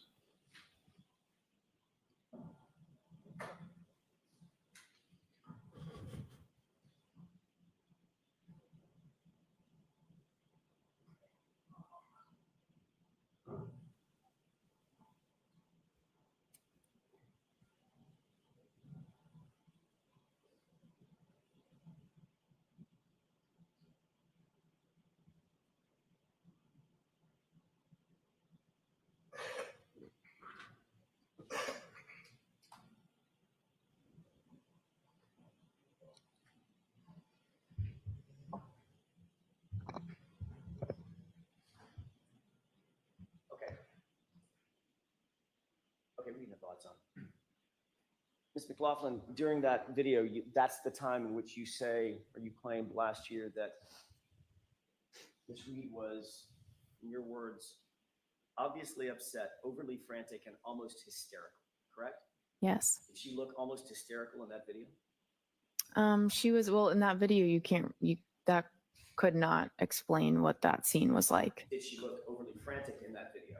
She was frantic throughout the whole scene. I think that was me describing the entire scene. I see. Yeah. So she did not look overly frantic in that video. She was upset for sure. Was she overly frantic and almost hysterical in that video? Just now. I don't know that you could really see from that video. Did you see anything that appeared to be overly frantic and almost hysterical? Like I said, that video is not really you can't hear anything, so it's hard to. I think defense is spending too much time on this. I think they could just make their points and move on. But this goes on Was she for. running around? She had been. I didn't ask you if she had been. Yeah. There are a lot of things that happened. When she's standing there with you, was she running around? No, she had just stopped running around. Was she gesticulating? I don't know. Do you know what that means? I don't. Was she using her arms and going crazy? With her hands and arms and running in circles? She had been, but didn't like ask I you if she said. had been. Yeah, but I I'm think asking you about what happened before you got there. I'm asking you what happened when. I'm sorry. Question and answer, please. Thank you. I'm not asking you what happened before we got to that video. Right? I'm asking you about the video in which you described her previously as being overly frantic and almost hysterical. Did she look like she was just gesticulating and moving her arms and spinning in circles? not in that video. Okay, thank you.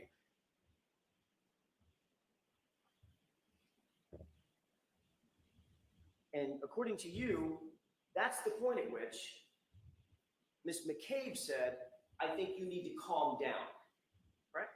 Yes. And according to you, that's the point at which Ms. McCabe said, you're hysterical, correct? Yes. Just so I'm clear, who in that video, Ms. Reed or Ms. McCabe, appeared to be doing most of the talking?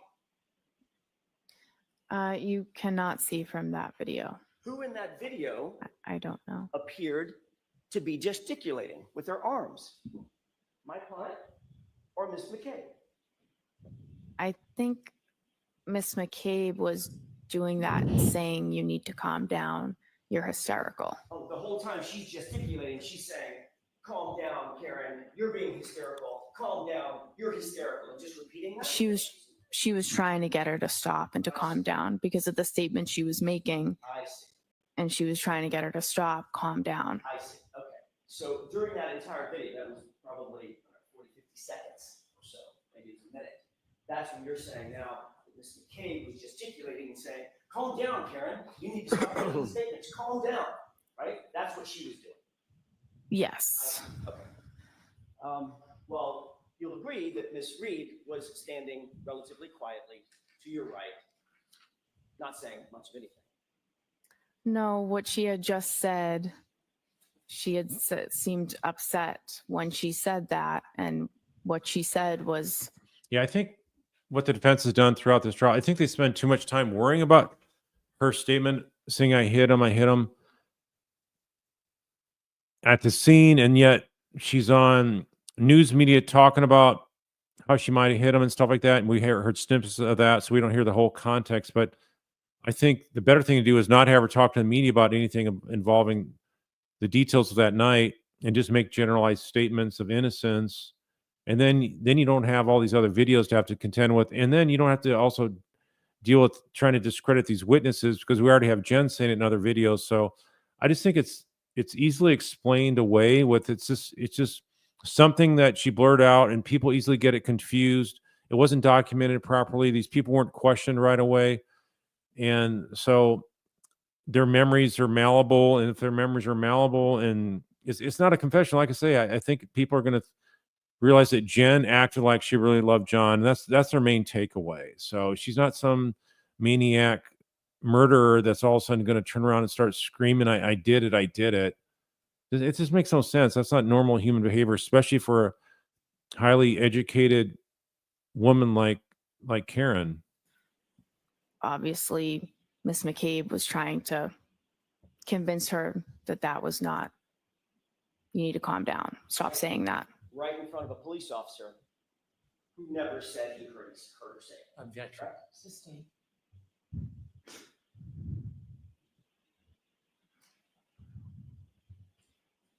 You were standing 18 inches, 2 feet from Officer Seraph, correct? I don't know exactly. Well, give me an idea. I mean, 2 I- feet, 3 feet, whatever. He was standing near me. And he was standing even closer to my client, wasn't he? Yes.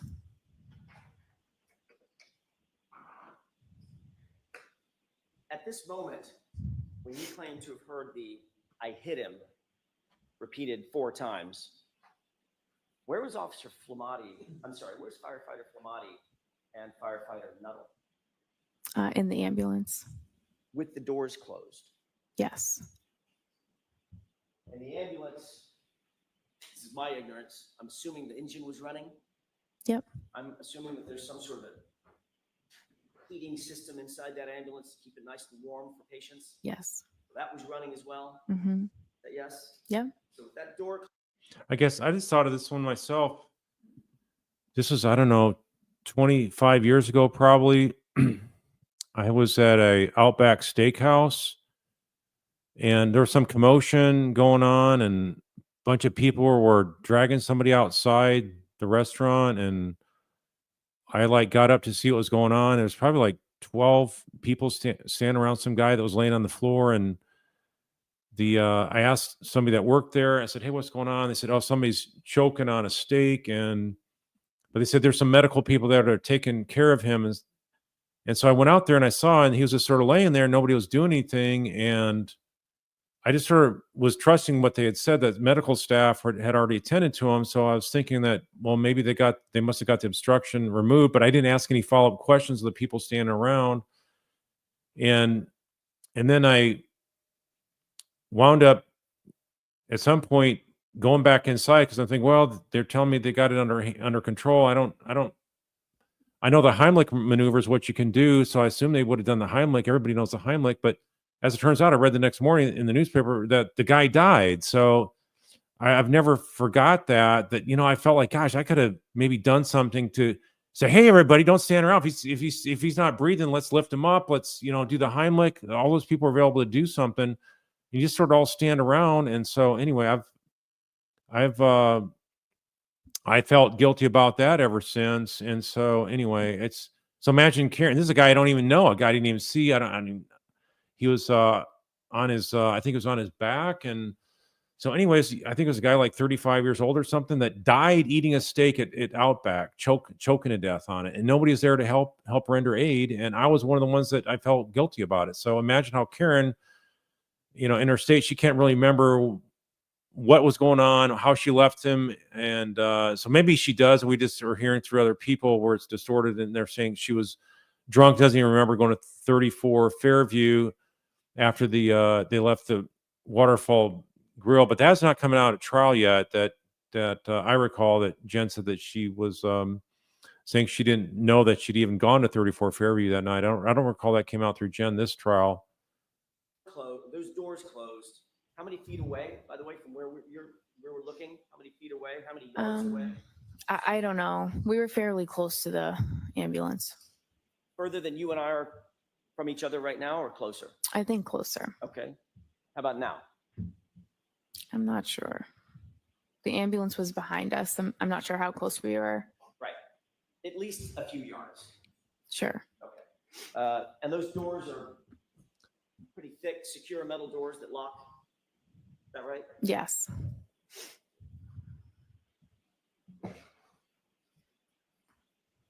Obviously, when you saw them, I know you don't know what was happening inside the ambulance, but when you saw them, Firefighter Nagel and Firefighter Mclofflin were engaged in life-saving measures with Mr. O'Keefe, one doing the bag, one doing chest compressions as they entered into the ambulance, which you did see, correct? Yes. When those doors closed, would you presume, from your experience, that those life-saving measures and their focus was on John O'Keefe, that continued? Yes. You testified that you went back to the ambulance at some point and you told Firefighter Mclofflin and Firefighter Nagel what you claim to have heard. You told this jury, correct? I went back to the ambulance after that and I told them what was said and gave them the demographic information that I got. Okay.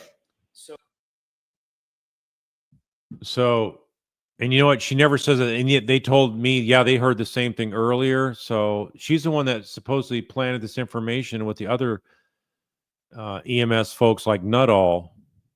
So in other words, Firefighter Mclofflin and Firefighter Nagel heard it from you. You didn't say it to somebody else and they reported it to those two. They heard it directly from you, correct? I went back and I said, I gave the demographics and I said, she's saying I hit him. Right. So in other words, they heard that from you. I gave them. Objection. Is that yes or no? Objection. She answered the question. Next question.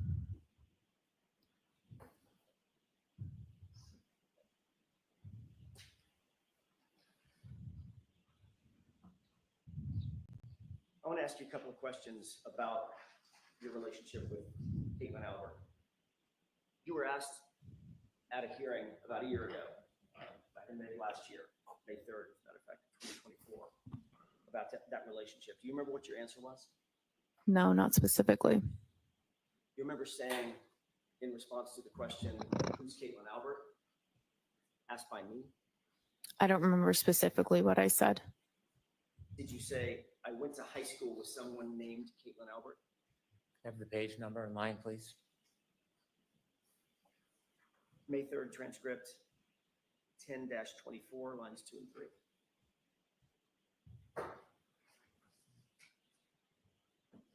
Did you say, I went to high school with someone named Caitlin Albert? I believe so. Refresh your recollection, take a look at your transcript. Sure.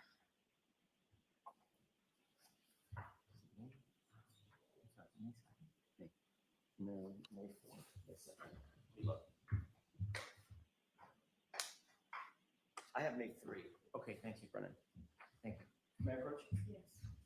I'm gonna wait for you to go. No, no.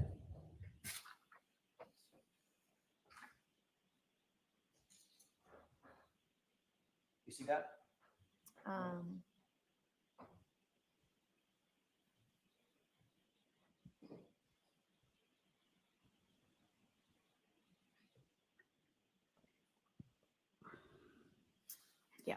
May I? yes.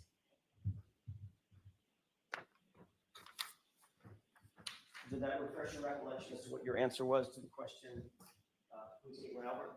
Yes. Did you say, quote, I went to high school with somebody named Caitlin Albert? Yes.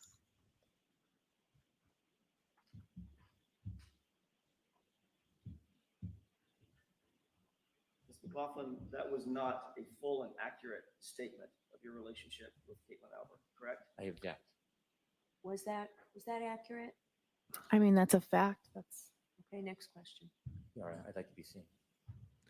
Oh, yeah, he wants to be seen. Here's what's going on, folks. This prosecutor wants to shut this line of questioning down.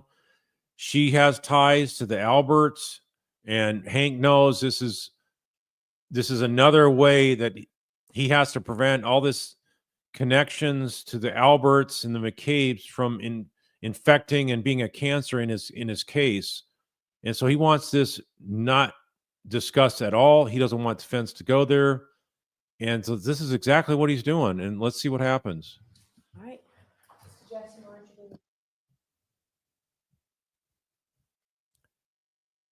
This is a legitimate line of questioning, Constitution required. You're trying to show connection between the players, and these families are entrenched. It's like an incestuous network of people, and defense needs to show that these people are connected, and she's friends with an Albert who's connected directly to this case with her parents. John O'Keefe died at the property of an Albert. And you can't bring up the fact how this EMS worker is tied to an Albert.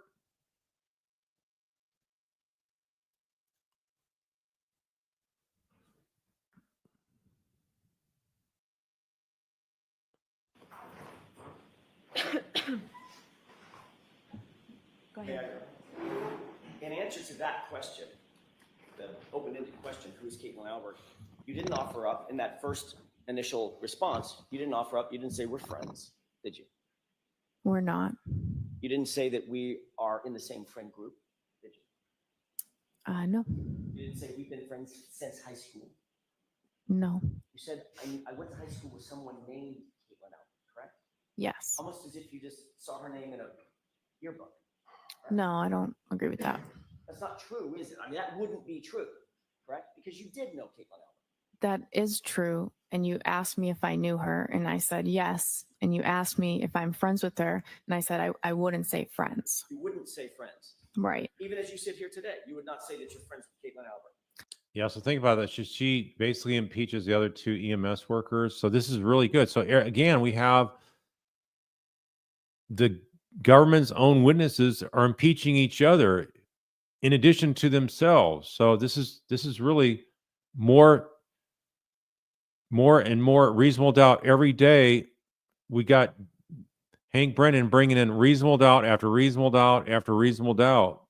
So all we need is one reasonable doubt, folks, just one reasonable doubt, and it's not guilty. So here we have multiple reasonable doubts being brought up every day. No. You wouldn't say that you've been friends for years. We've known each other for years. That wasn't my question. We've known each other for years, but we are not close friends. We don't have a relationship, just her one-on-one. You It's grew up- just group settings. You grew up in the same town together, correct? We did. Went to the same middle school together. Correct. Went to the same high school together. Yes. You socialized with her. Yes. You've taken day trips with her and others. Yes. You taking beach trip. Hey, she just looked there at Hank. Brennan, hey, you going to bail me out? How much of this is he going to be throwing my way here? I need a lifeline, Hank. With her and others. Yes. Taking 4th of July weekend getaways with her and others. I don't remember that, but One of your best friends named Michaela actually lived with Caitlin Albert at college, didn't she? yes. And you visited your best friend at that residence where she lived with Caitlin Albert on more than one occasion, didn't you? Yeah, occasionally I would go to visit the friends that I had there. You would even spend the night in the apartment with them, correct? Maybe a handful of times, yes. You've taken photographs with Caitlin Albert, correct? I'm in pictures with her, yes. You've been to baby showers with Caitlin Albert over the years. I have attended a baby shower with her. That's good that all these examples of how close they are is coming out. So she's going to all these interactions with her and pictures with her and everything, but she's not friends with her. She just happens to hang out with her all the time. Yes. Celebrations with her over the years. Correct? Yeah, we socialize, like I said, group settings, social events. I will see her.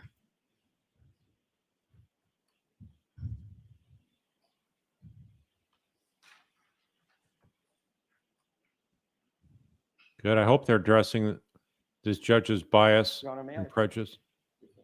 All right, briefly.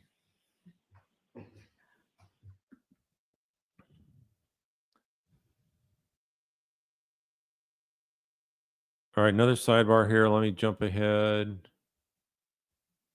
So let me go ahead here. Here we go. Hey,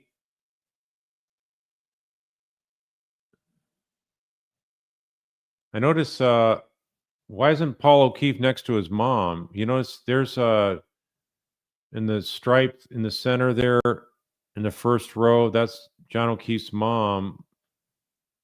The surviving son, why isn't he next to her? That's really strange. The jury would pick up on that.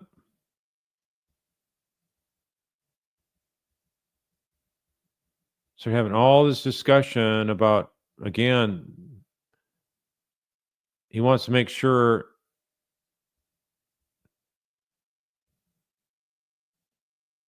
he's getting the ability to present a defense, and I'm sure Hank's arguing away, and the judge is trying to beat him up over it. Let's see what happens here.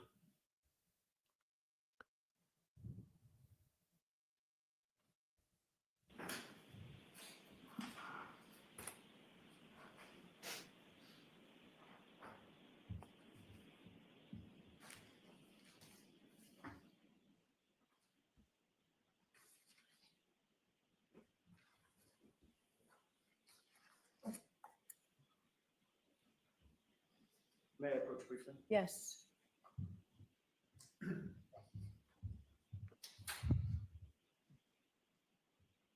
May I stay by the witness stand just so I can take the photographs back? Can you describe, first of all, take a quick glance through that series of pages and tell me if you recognize what's depicted in those pages?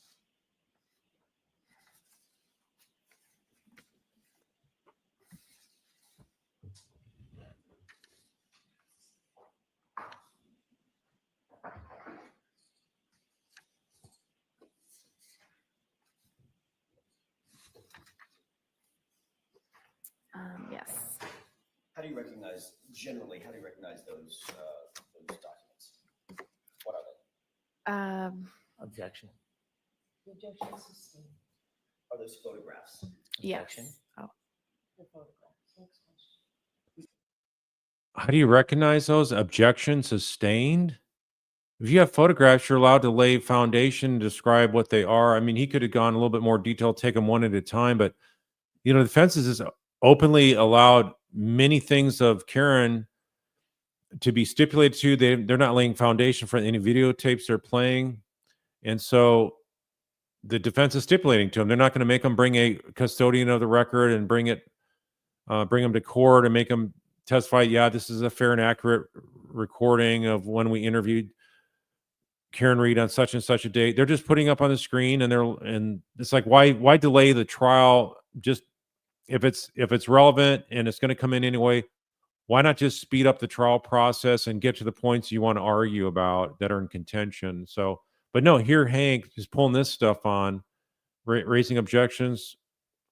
So I would rescind my earlier statements that I'm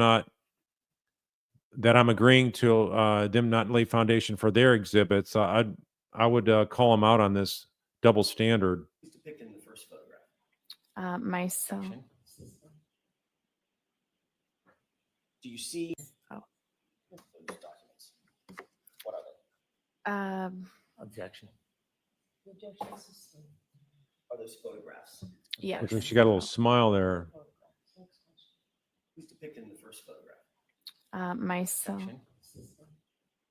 Look how quick she looks up. She's ready for Hank Brennan to object. Have they already talked about this? It seems like they're so in sync together. Do you see does every one of those photographs include you? Objection. Does every one of those photographs include Caitlin Albert? Objection. I'd like a curative instruction. Sustained. Totally legitimate line of questioning here, but this is not a normal American court of law. Massachusetts has different rules. The reality is, Mr. McLaughlin, your relationship with Caitlin Albert goes back not just weeks or months or years, it goes back a decade or more. Matter of fact, more than a decade. I mean, I grew up where we live in the same town, so we went through all the same school systems and everything. May I approach? Yes. I can have this, please. So he has to approach because he can't even admit photographs showing they're out partying together, going to different events together, going on the beach together, all this kind of stuff.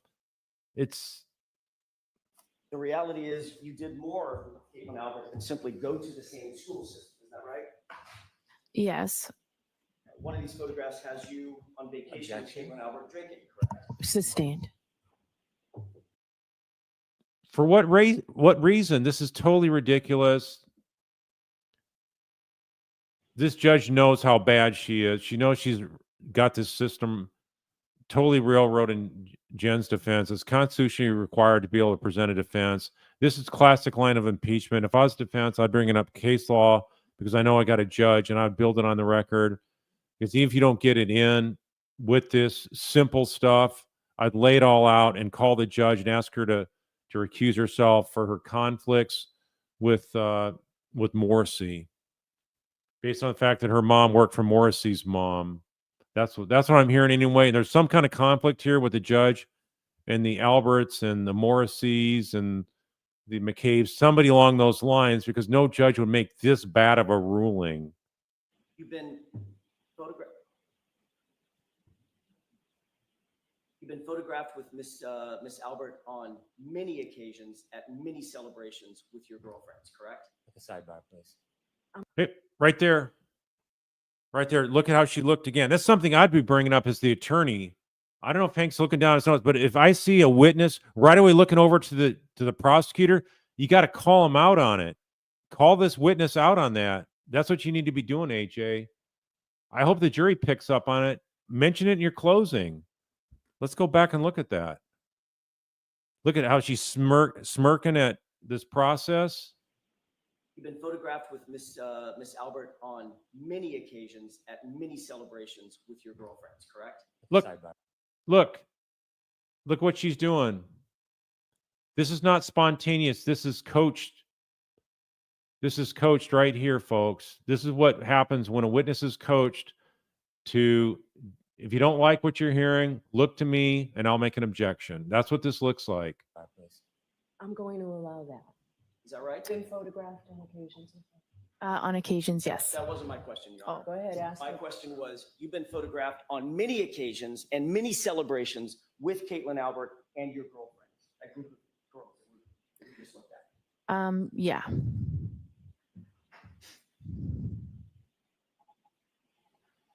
And those include, as we went over just a second ago, 4th of July vacations, correct? I'm not sure the dates on them.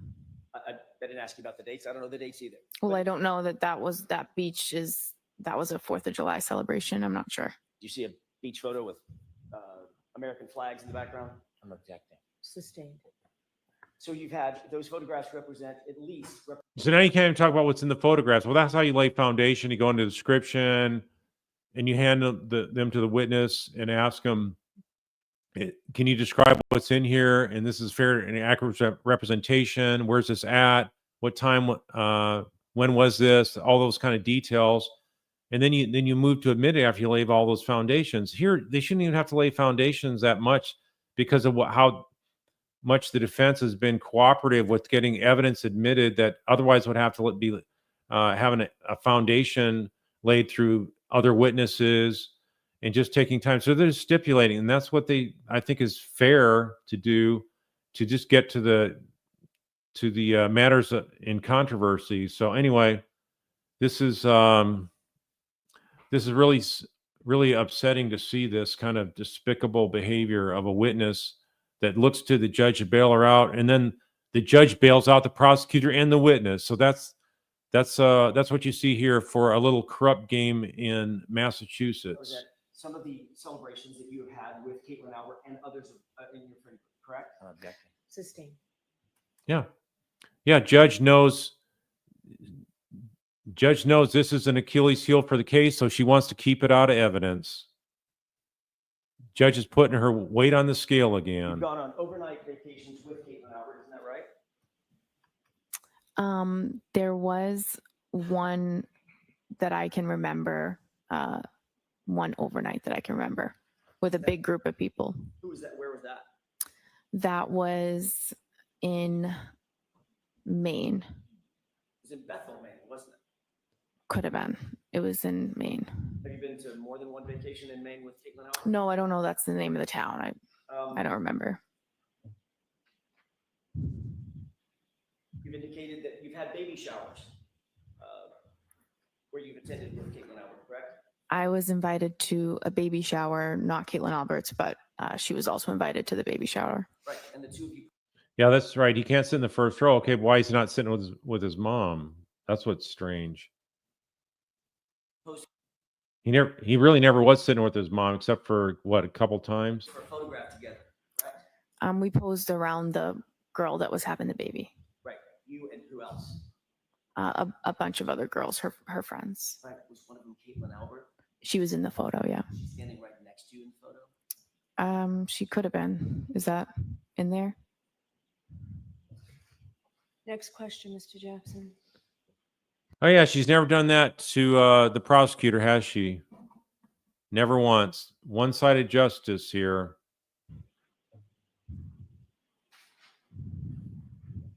Can I approach? No. Next question. You just looked. Oh wow. Okay, you know what? Judge says, may I approach? Then go ahead and ask your question. He's trying to get an advanced ruling because he probably doesn't want to get shut down or tip off his witness or something. He wants to get freshly, get the expression on her face. So then just go ahead and ask the question. This is like really, really something you don't ever see, a judge saying, no, you cannot come up for a sidebar. So then just blurt it out in front of the jury. The photograph of you. I just glanced through them. Objecting to this Sorry. whole line. The objection is sustained. Yeah, these photographs, the judge, this is a hot button for the judge and Hank. They don't want this coming in because it shows how chummy she is. They're partying together, laughing, goofing around, having a good time. And anyway, it's The reality is, Ms. McLaughlin, your relationship with Caitlin Albert is far more than simply. see what I would do in closing if I had a judge like this and I couldn't bring this out. I'd bring out the fact in my closing fact that even the prosecutor doesn't even want you to see photos of them hanging out together and showing that they're friends. So even though you don't get it in, I bring up the fact that the opposing side objected to something I was trying to do. So I don't know that a lot of attorneys think of it that way, but that's what I do. If something doesn't come in, I'm going to figure out a way to get it in, even if it's in my argument, and talk about how many times they objected and what kind of things they objected to. Simply somebody that you went to high school with. Isn't that true? I described what it is. Do you stand stand by your testimony that Caitlin Albert is, quote, somebody I went to high school, I'm sorry, I went to high school with somebody by that name? I said that and I described the relationship numerous times throughout that testimony to clarify it. And you clarified it under questioning by me, correct? Yes. And Mr. Lally, he asked follow-ups. And in fact, you were shown some of these photographs last year too. Objection. Sustained. Yeah, last year's jury got to see the photographs. So even though it's sustained, the jury's getting to hear that. The reason you clarified it is because you were confronted with photos of yourself last, correct? Can you repeat the question? Sure. The reason you clarified it, as you just testified, the relationship, is because you were confronted with photographs of you and Caitlin Albert last year, correct? I just answered the questions that you had. Right. And you were shown photographs last year. I was, yes. There's also another member of the Albert family that you've spoken to about this case, isn't that right? No. January 30th, 2022, you were contacted by a member of the Canton Police Department to set up an interview, weren't you? No, I was not. You remember being contacted by anybody to set up an interview with Michael Proctor? The state police called me and I met with two state troopers. I don't know which one of the troopers called me to set up the interview. Isn't it true that it was actually a Canton police officer who coordinated that interview with you? I have no knowledge of that at all. Isn't it true that the Canton police officer who set up the interview with Massachusetts State Police and coordinated that interview was a detective named Kevin? Do you remember that? I have no knowledge of that. Isn't it true that Brian Albert has a brother named Kevin Albert on Canton Police Department? I know that now. Isn't that who coordinated your interview with Michael Proctor? I've never spoken to Kevin Albert, ever. You can't remember who it was that set up the meeting. How can you say with such specificity? Because it was the state police called me. The state police called me. It was a state trooper. Can you wait till I'm Just finished with my hold on question? 1 second. Oh, wait for sorry. If you can't remember who it was that called you specifically, how can you say with such specificity that you've never spoken to Kevin Albert? Because I have only ever talked about this case with a state police trooper. So there were two of them there when I went for the interview. I don't remember which one called me, but I've never been contacted by anyone in the Canton Police about an interview or about the case. So I know it's not. I just don't know which state trooper it was that called me. Did you talk to Mr. Brennan about this issue when y'all met? No, I did not. This issue never came up No, about Kevin Albert or the Massachusetts State Police or your first interview? no. You remember testifying about this last year? I remember you asking me about who coordinated the No, they're not admitted, so they're not coming in as evidence. interview. I'd argue how the prosecutor tried to keep out the photos, but Now, as you sit here, you're saying it was absolutely not just tried, but was successful in keeping out the photos. So what do they got to hide? The connection runs that deep that even the prosecutor knows. That's a sign that they're conscious. Prosecution's conscious of all the web of connections with these witnesses that are embellishing their testimony to try to convict Kieran. 100% Massachusetts State Police that coordinated that interview. It was I only ever spoke to the state police about that interview. I wasn't contacted by anyone else to go in for that interview. Are you saying that you now have a specific memory of how that interview was set up and that it was Massachusetts State Police? My only memory Do is you have a memory or do Can you she not? answer the question, please? I don't really get the question. Can you answer that question? I don't understand the question. Ask it again. Sure. Are you saying as you sit here now that you have a memory of how that interview was set up and it was by a Massachusetts State Police officer? I always had a memory that it was a state police officer. Okay. I don't know which one. That's why I said I don't know. Isn't it true that last year you were asked that very similar question? This is at 10-56, lines 10 through 15. Question, do you recall being contacted by a completely different officer to say, hey, Trooper Proctor wants to talk to you. Come on to Canton PD. He wants to have an interview. Answer, I don't remember exactly how the interview was set up. Remember that? Right. So as you sit here, you now have a specific memory that that interview was set up by Massachusetts police officers. That's the only memory I have of it. And when I said I don't know, you said somebody other than Proctor, and I didn't know if you were referring to the other state trooper that was there, because I didn't remember specifically who called me to come in for the interview. But I've never spoken to anybody in the Canton Police about that interview or the setup. In fact, Kevin Albert.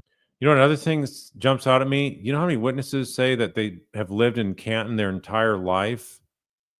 I've never seen a place where so many people still live where they were born and raised. Is Brian Albert's brother. I'm aware of that now. You're aware that Kevin Albert is Caitlin Albert's uncle. I guess so. How many conversations did you have with anybody before you actually sat down with Michael Proctor? Either in anticipation of setting up the interview or otherwise. None. I think once I got the call, I just called my chief that they're asking me to come in. And that was that. And you got the call from whom? I don't know which state trooper called me. But as you sit here now, you're very specific in your memory. It was a state trooper. I only ever met with state troopers, and no one from the Canton Police ever contacted me about an interview, setting up an interview. I would just move During your on. interview with Michael Proctor, did you disclose to Trooper Proctor that you had a pre-existing relationship with any member of the Albert family? Look at that. Look at that. She's looking over there again. Now Proctor's mentioned, so that's good. He's mentioning Proctor, but let's back that up a second. During your interview with Michael Proctor, did you disclose to Trooper Proctor that you had a pre-existing relationship with any member of the Albert family? Yeah, she's looking over there saying, hey, you ready to bail me out there, Hank? No. Did Michael Proctor disclose to you during that interview that he had any kind of relationship with the Albert family? Objection. Yeah, she's looking over that way, looking for a bailout, and there it happens. I want to talk to you for a second about your role when you did, in fact, arrive at 34 Fairview, Ms. Mclofflin. How long had you been a firefighter paramedic at that time, January 29th of 2022? Probably about 5 years. You said that you responded to hundreds, you believe it's possibly hundreds of calls. Is that right? Possibly. How many were homicides or potential homicides? None that I know of. So this would be the first one on January 29th of 2022. Is that right? Yes. And obviously, if you had never responded to a homicide before, you certainly had never responded to a homicide of a police officer before, correct? Correct. I think you indicated as much on direct examination that you are not and are not now a trained detective. Is that right? Right. You never conducted any sort of a formal investigation, formal criminal investigation, had you? No. You hadn't been trained, you had no advanced training on how to preserve or interpret statements or memorialized statements for evidentiary purposes No. or for the use in trial, things of that nature? No. In fact, your role that morning was just to provide medical assistance and pretty much nothing else. Is that right? Yes. And you'll agree that it was a somewhat chaotic scene, right? Yes. Lots of first responders on scene. Right? Yes. Everybody working furiously, or at least people working furiously to provide life-saving measures to John O'Keefe. Is that right? Yes.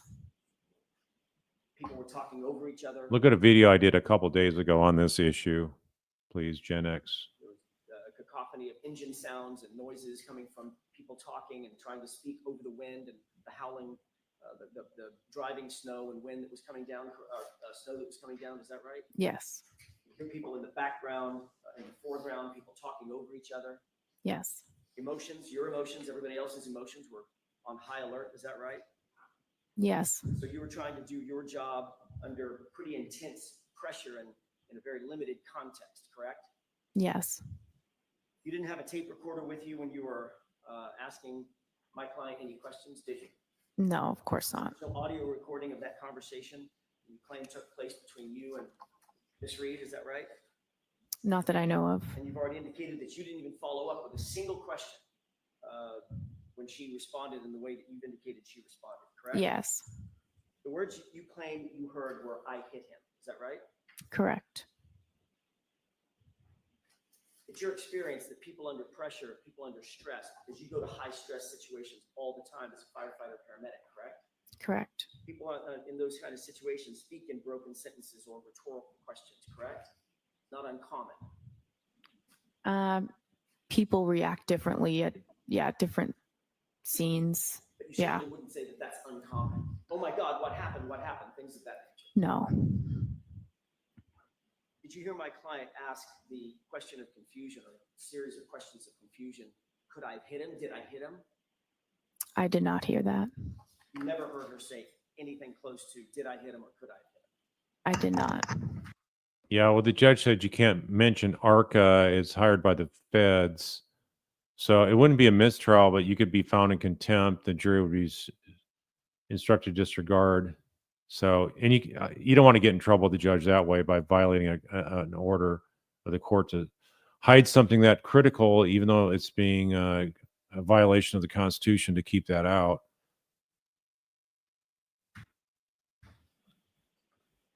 Ms. Mclofflin, where are your notes regarding this statement? I don't have any. Where'd they go? It's not in the role that I was in. I'm not in a position to write a report on this type of call. It would be the lead paramedic or the officer on scene. So you didn't write anything down? You didn't have any opportunity to write? I didn't. You're just going by your memory. Yes. I want to play exhibit 4, starting at runtime 8:50. Okay.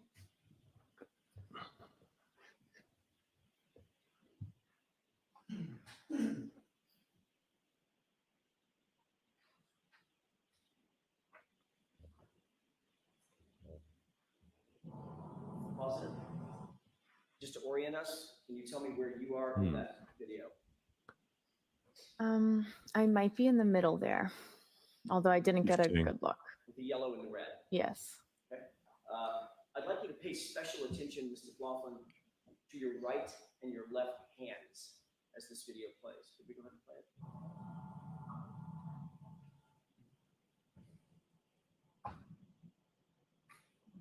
Pause it. What are you looking down? Well, Stephanie, you're saying I'm not realizing that AJ forgot to admit the pictures in its evidence. He couldn't even lay the foundation for them. So that's why I didn't move to admit him. He wasn't even allowed to ask questions about them. If you can't even ask questions to lay foundation, automatically you can't get them admitted. So he probably was asking that in the sidebar to get those admitted. We just didn't see it. Oh, I see what you're saying. Yeah, I would write like stuff on my glove. That's something I'll do as I'm getting the information.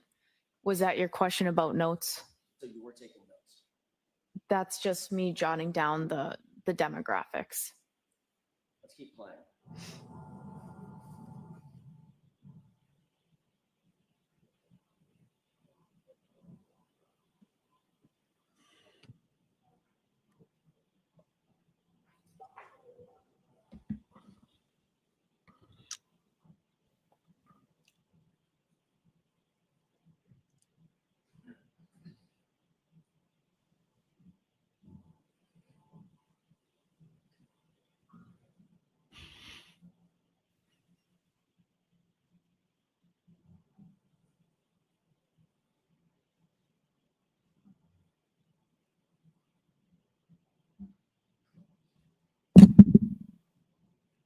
Pause it.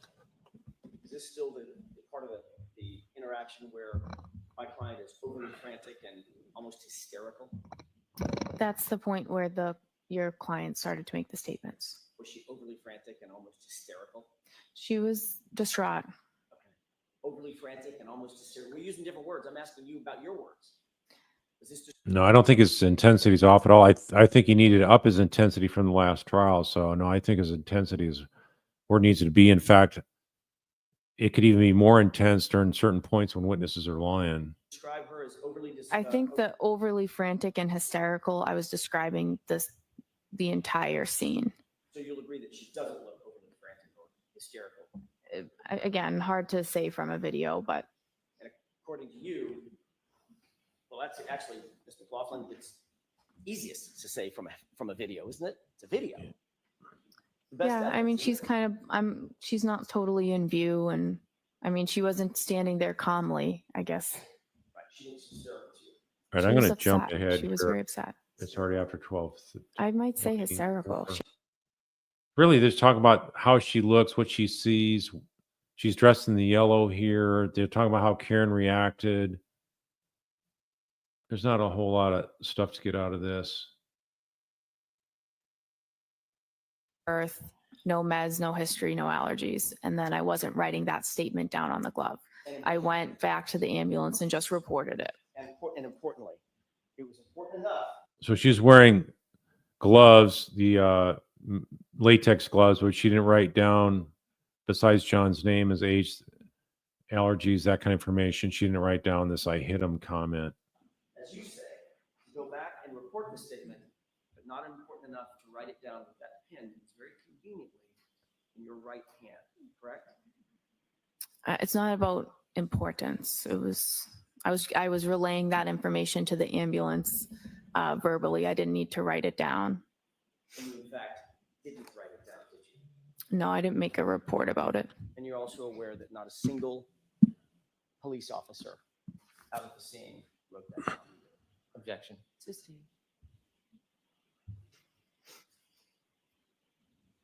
That's all I have. Mr. Brennan, can you do a redirect in 5 minutes? I can. Okay.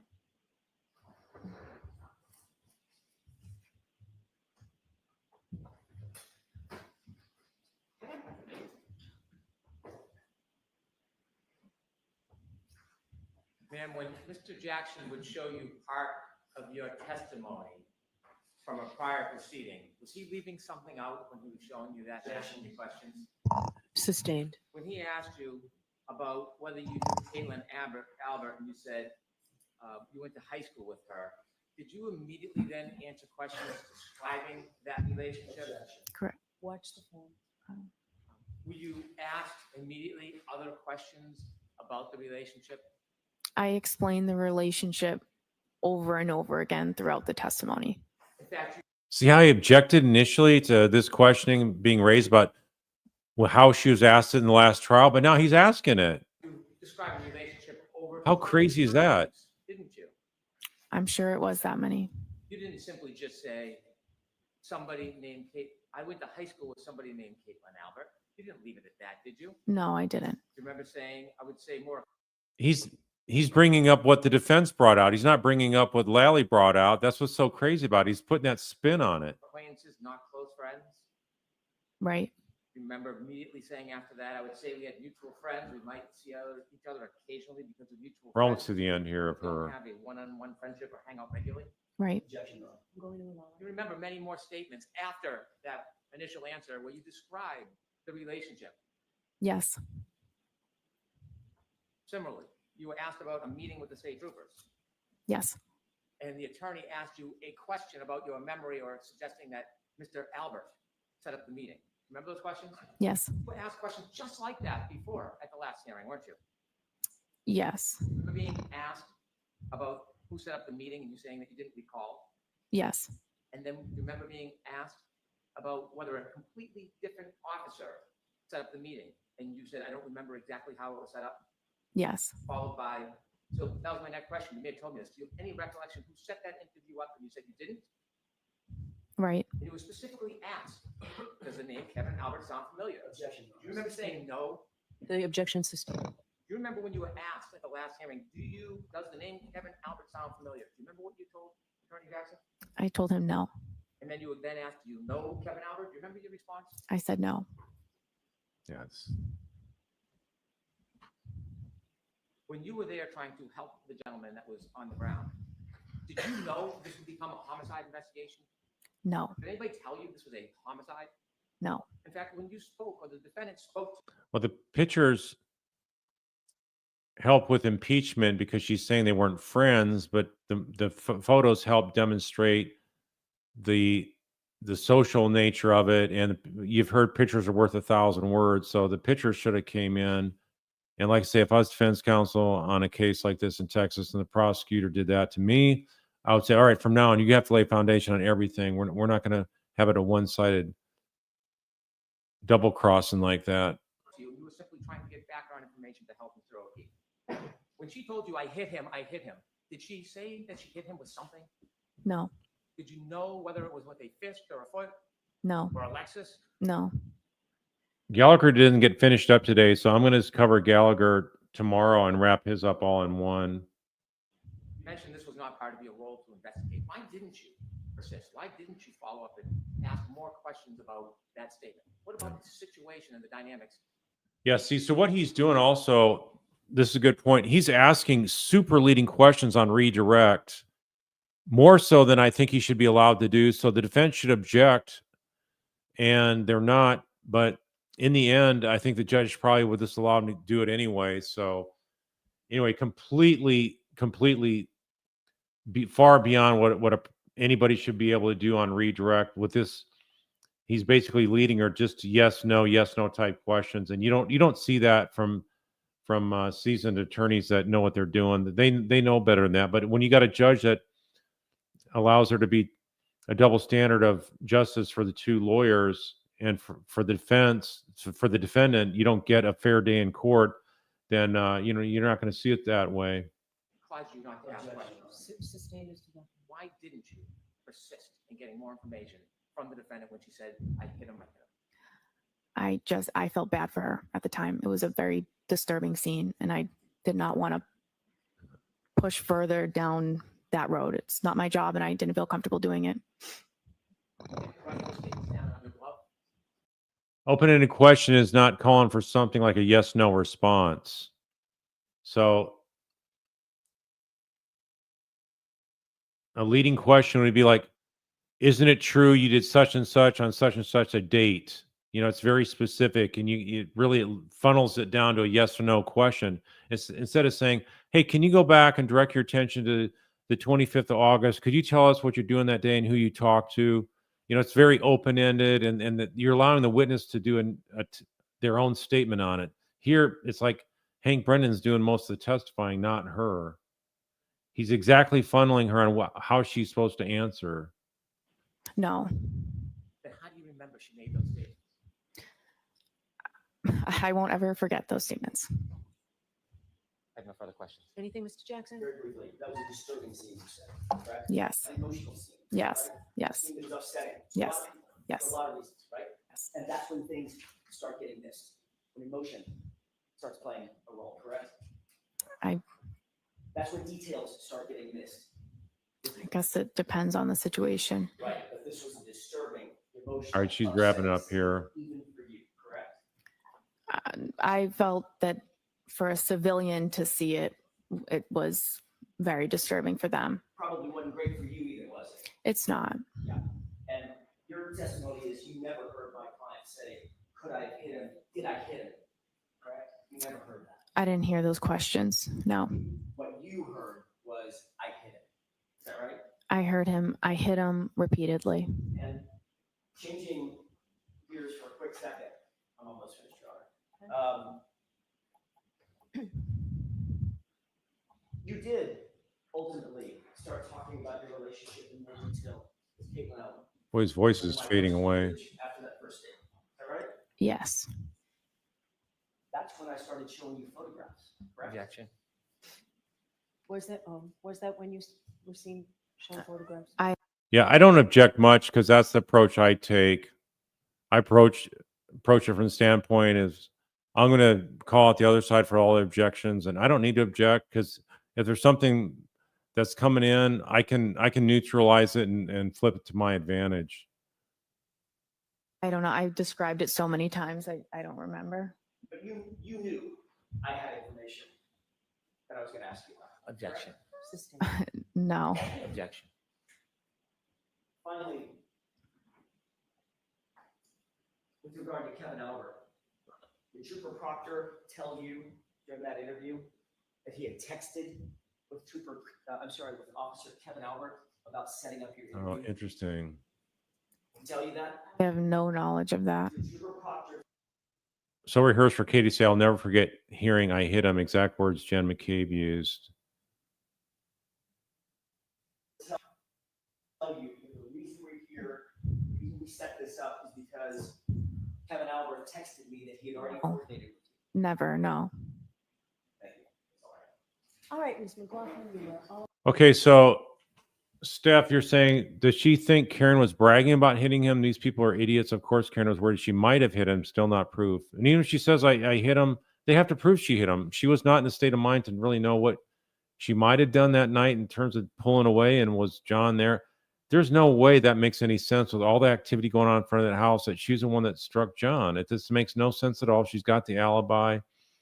And the state's day 9, once again, has multiple avenues of reasonable doubt. So Hank has not done a single day yet that doesn't have reasonable doubt. So these reasonable doubts are mounting up. It's becoming a big hill, and it's going to continue to do that day after day. So with that, like I say, we'll get to the Lieutenant Paul Gallagher tomorrow. They're going to finish up with him. And so I'll just roll that all into tomorrow night's recap. So with that, I'm going to go ahead, wish you all good night or good morning, whatever the case is, and hope to see you back tomorrow. Stay safe.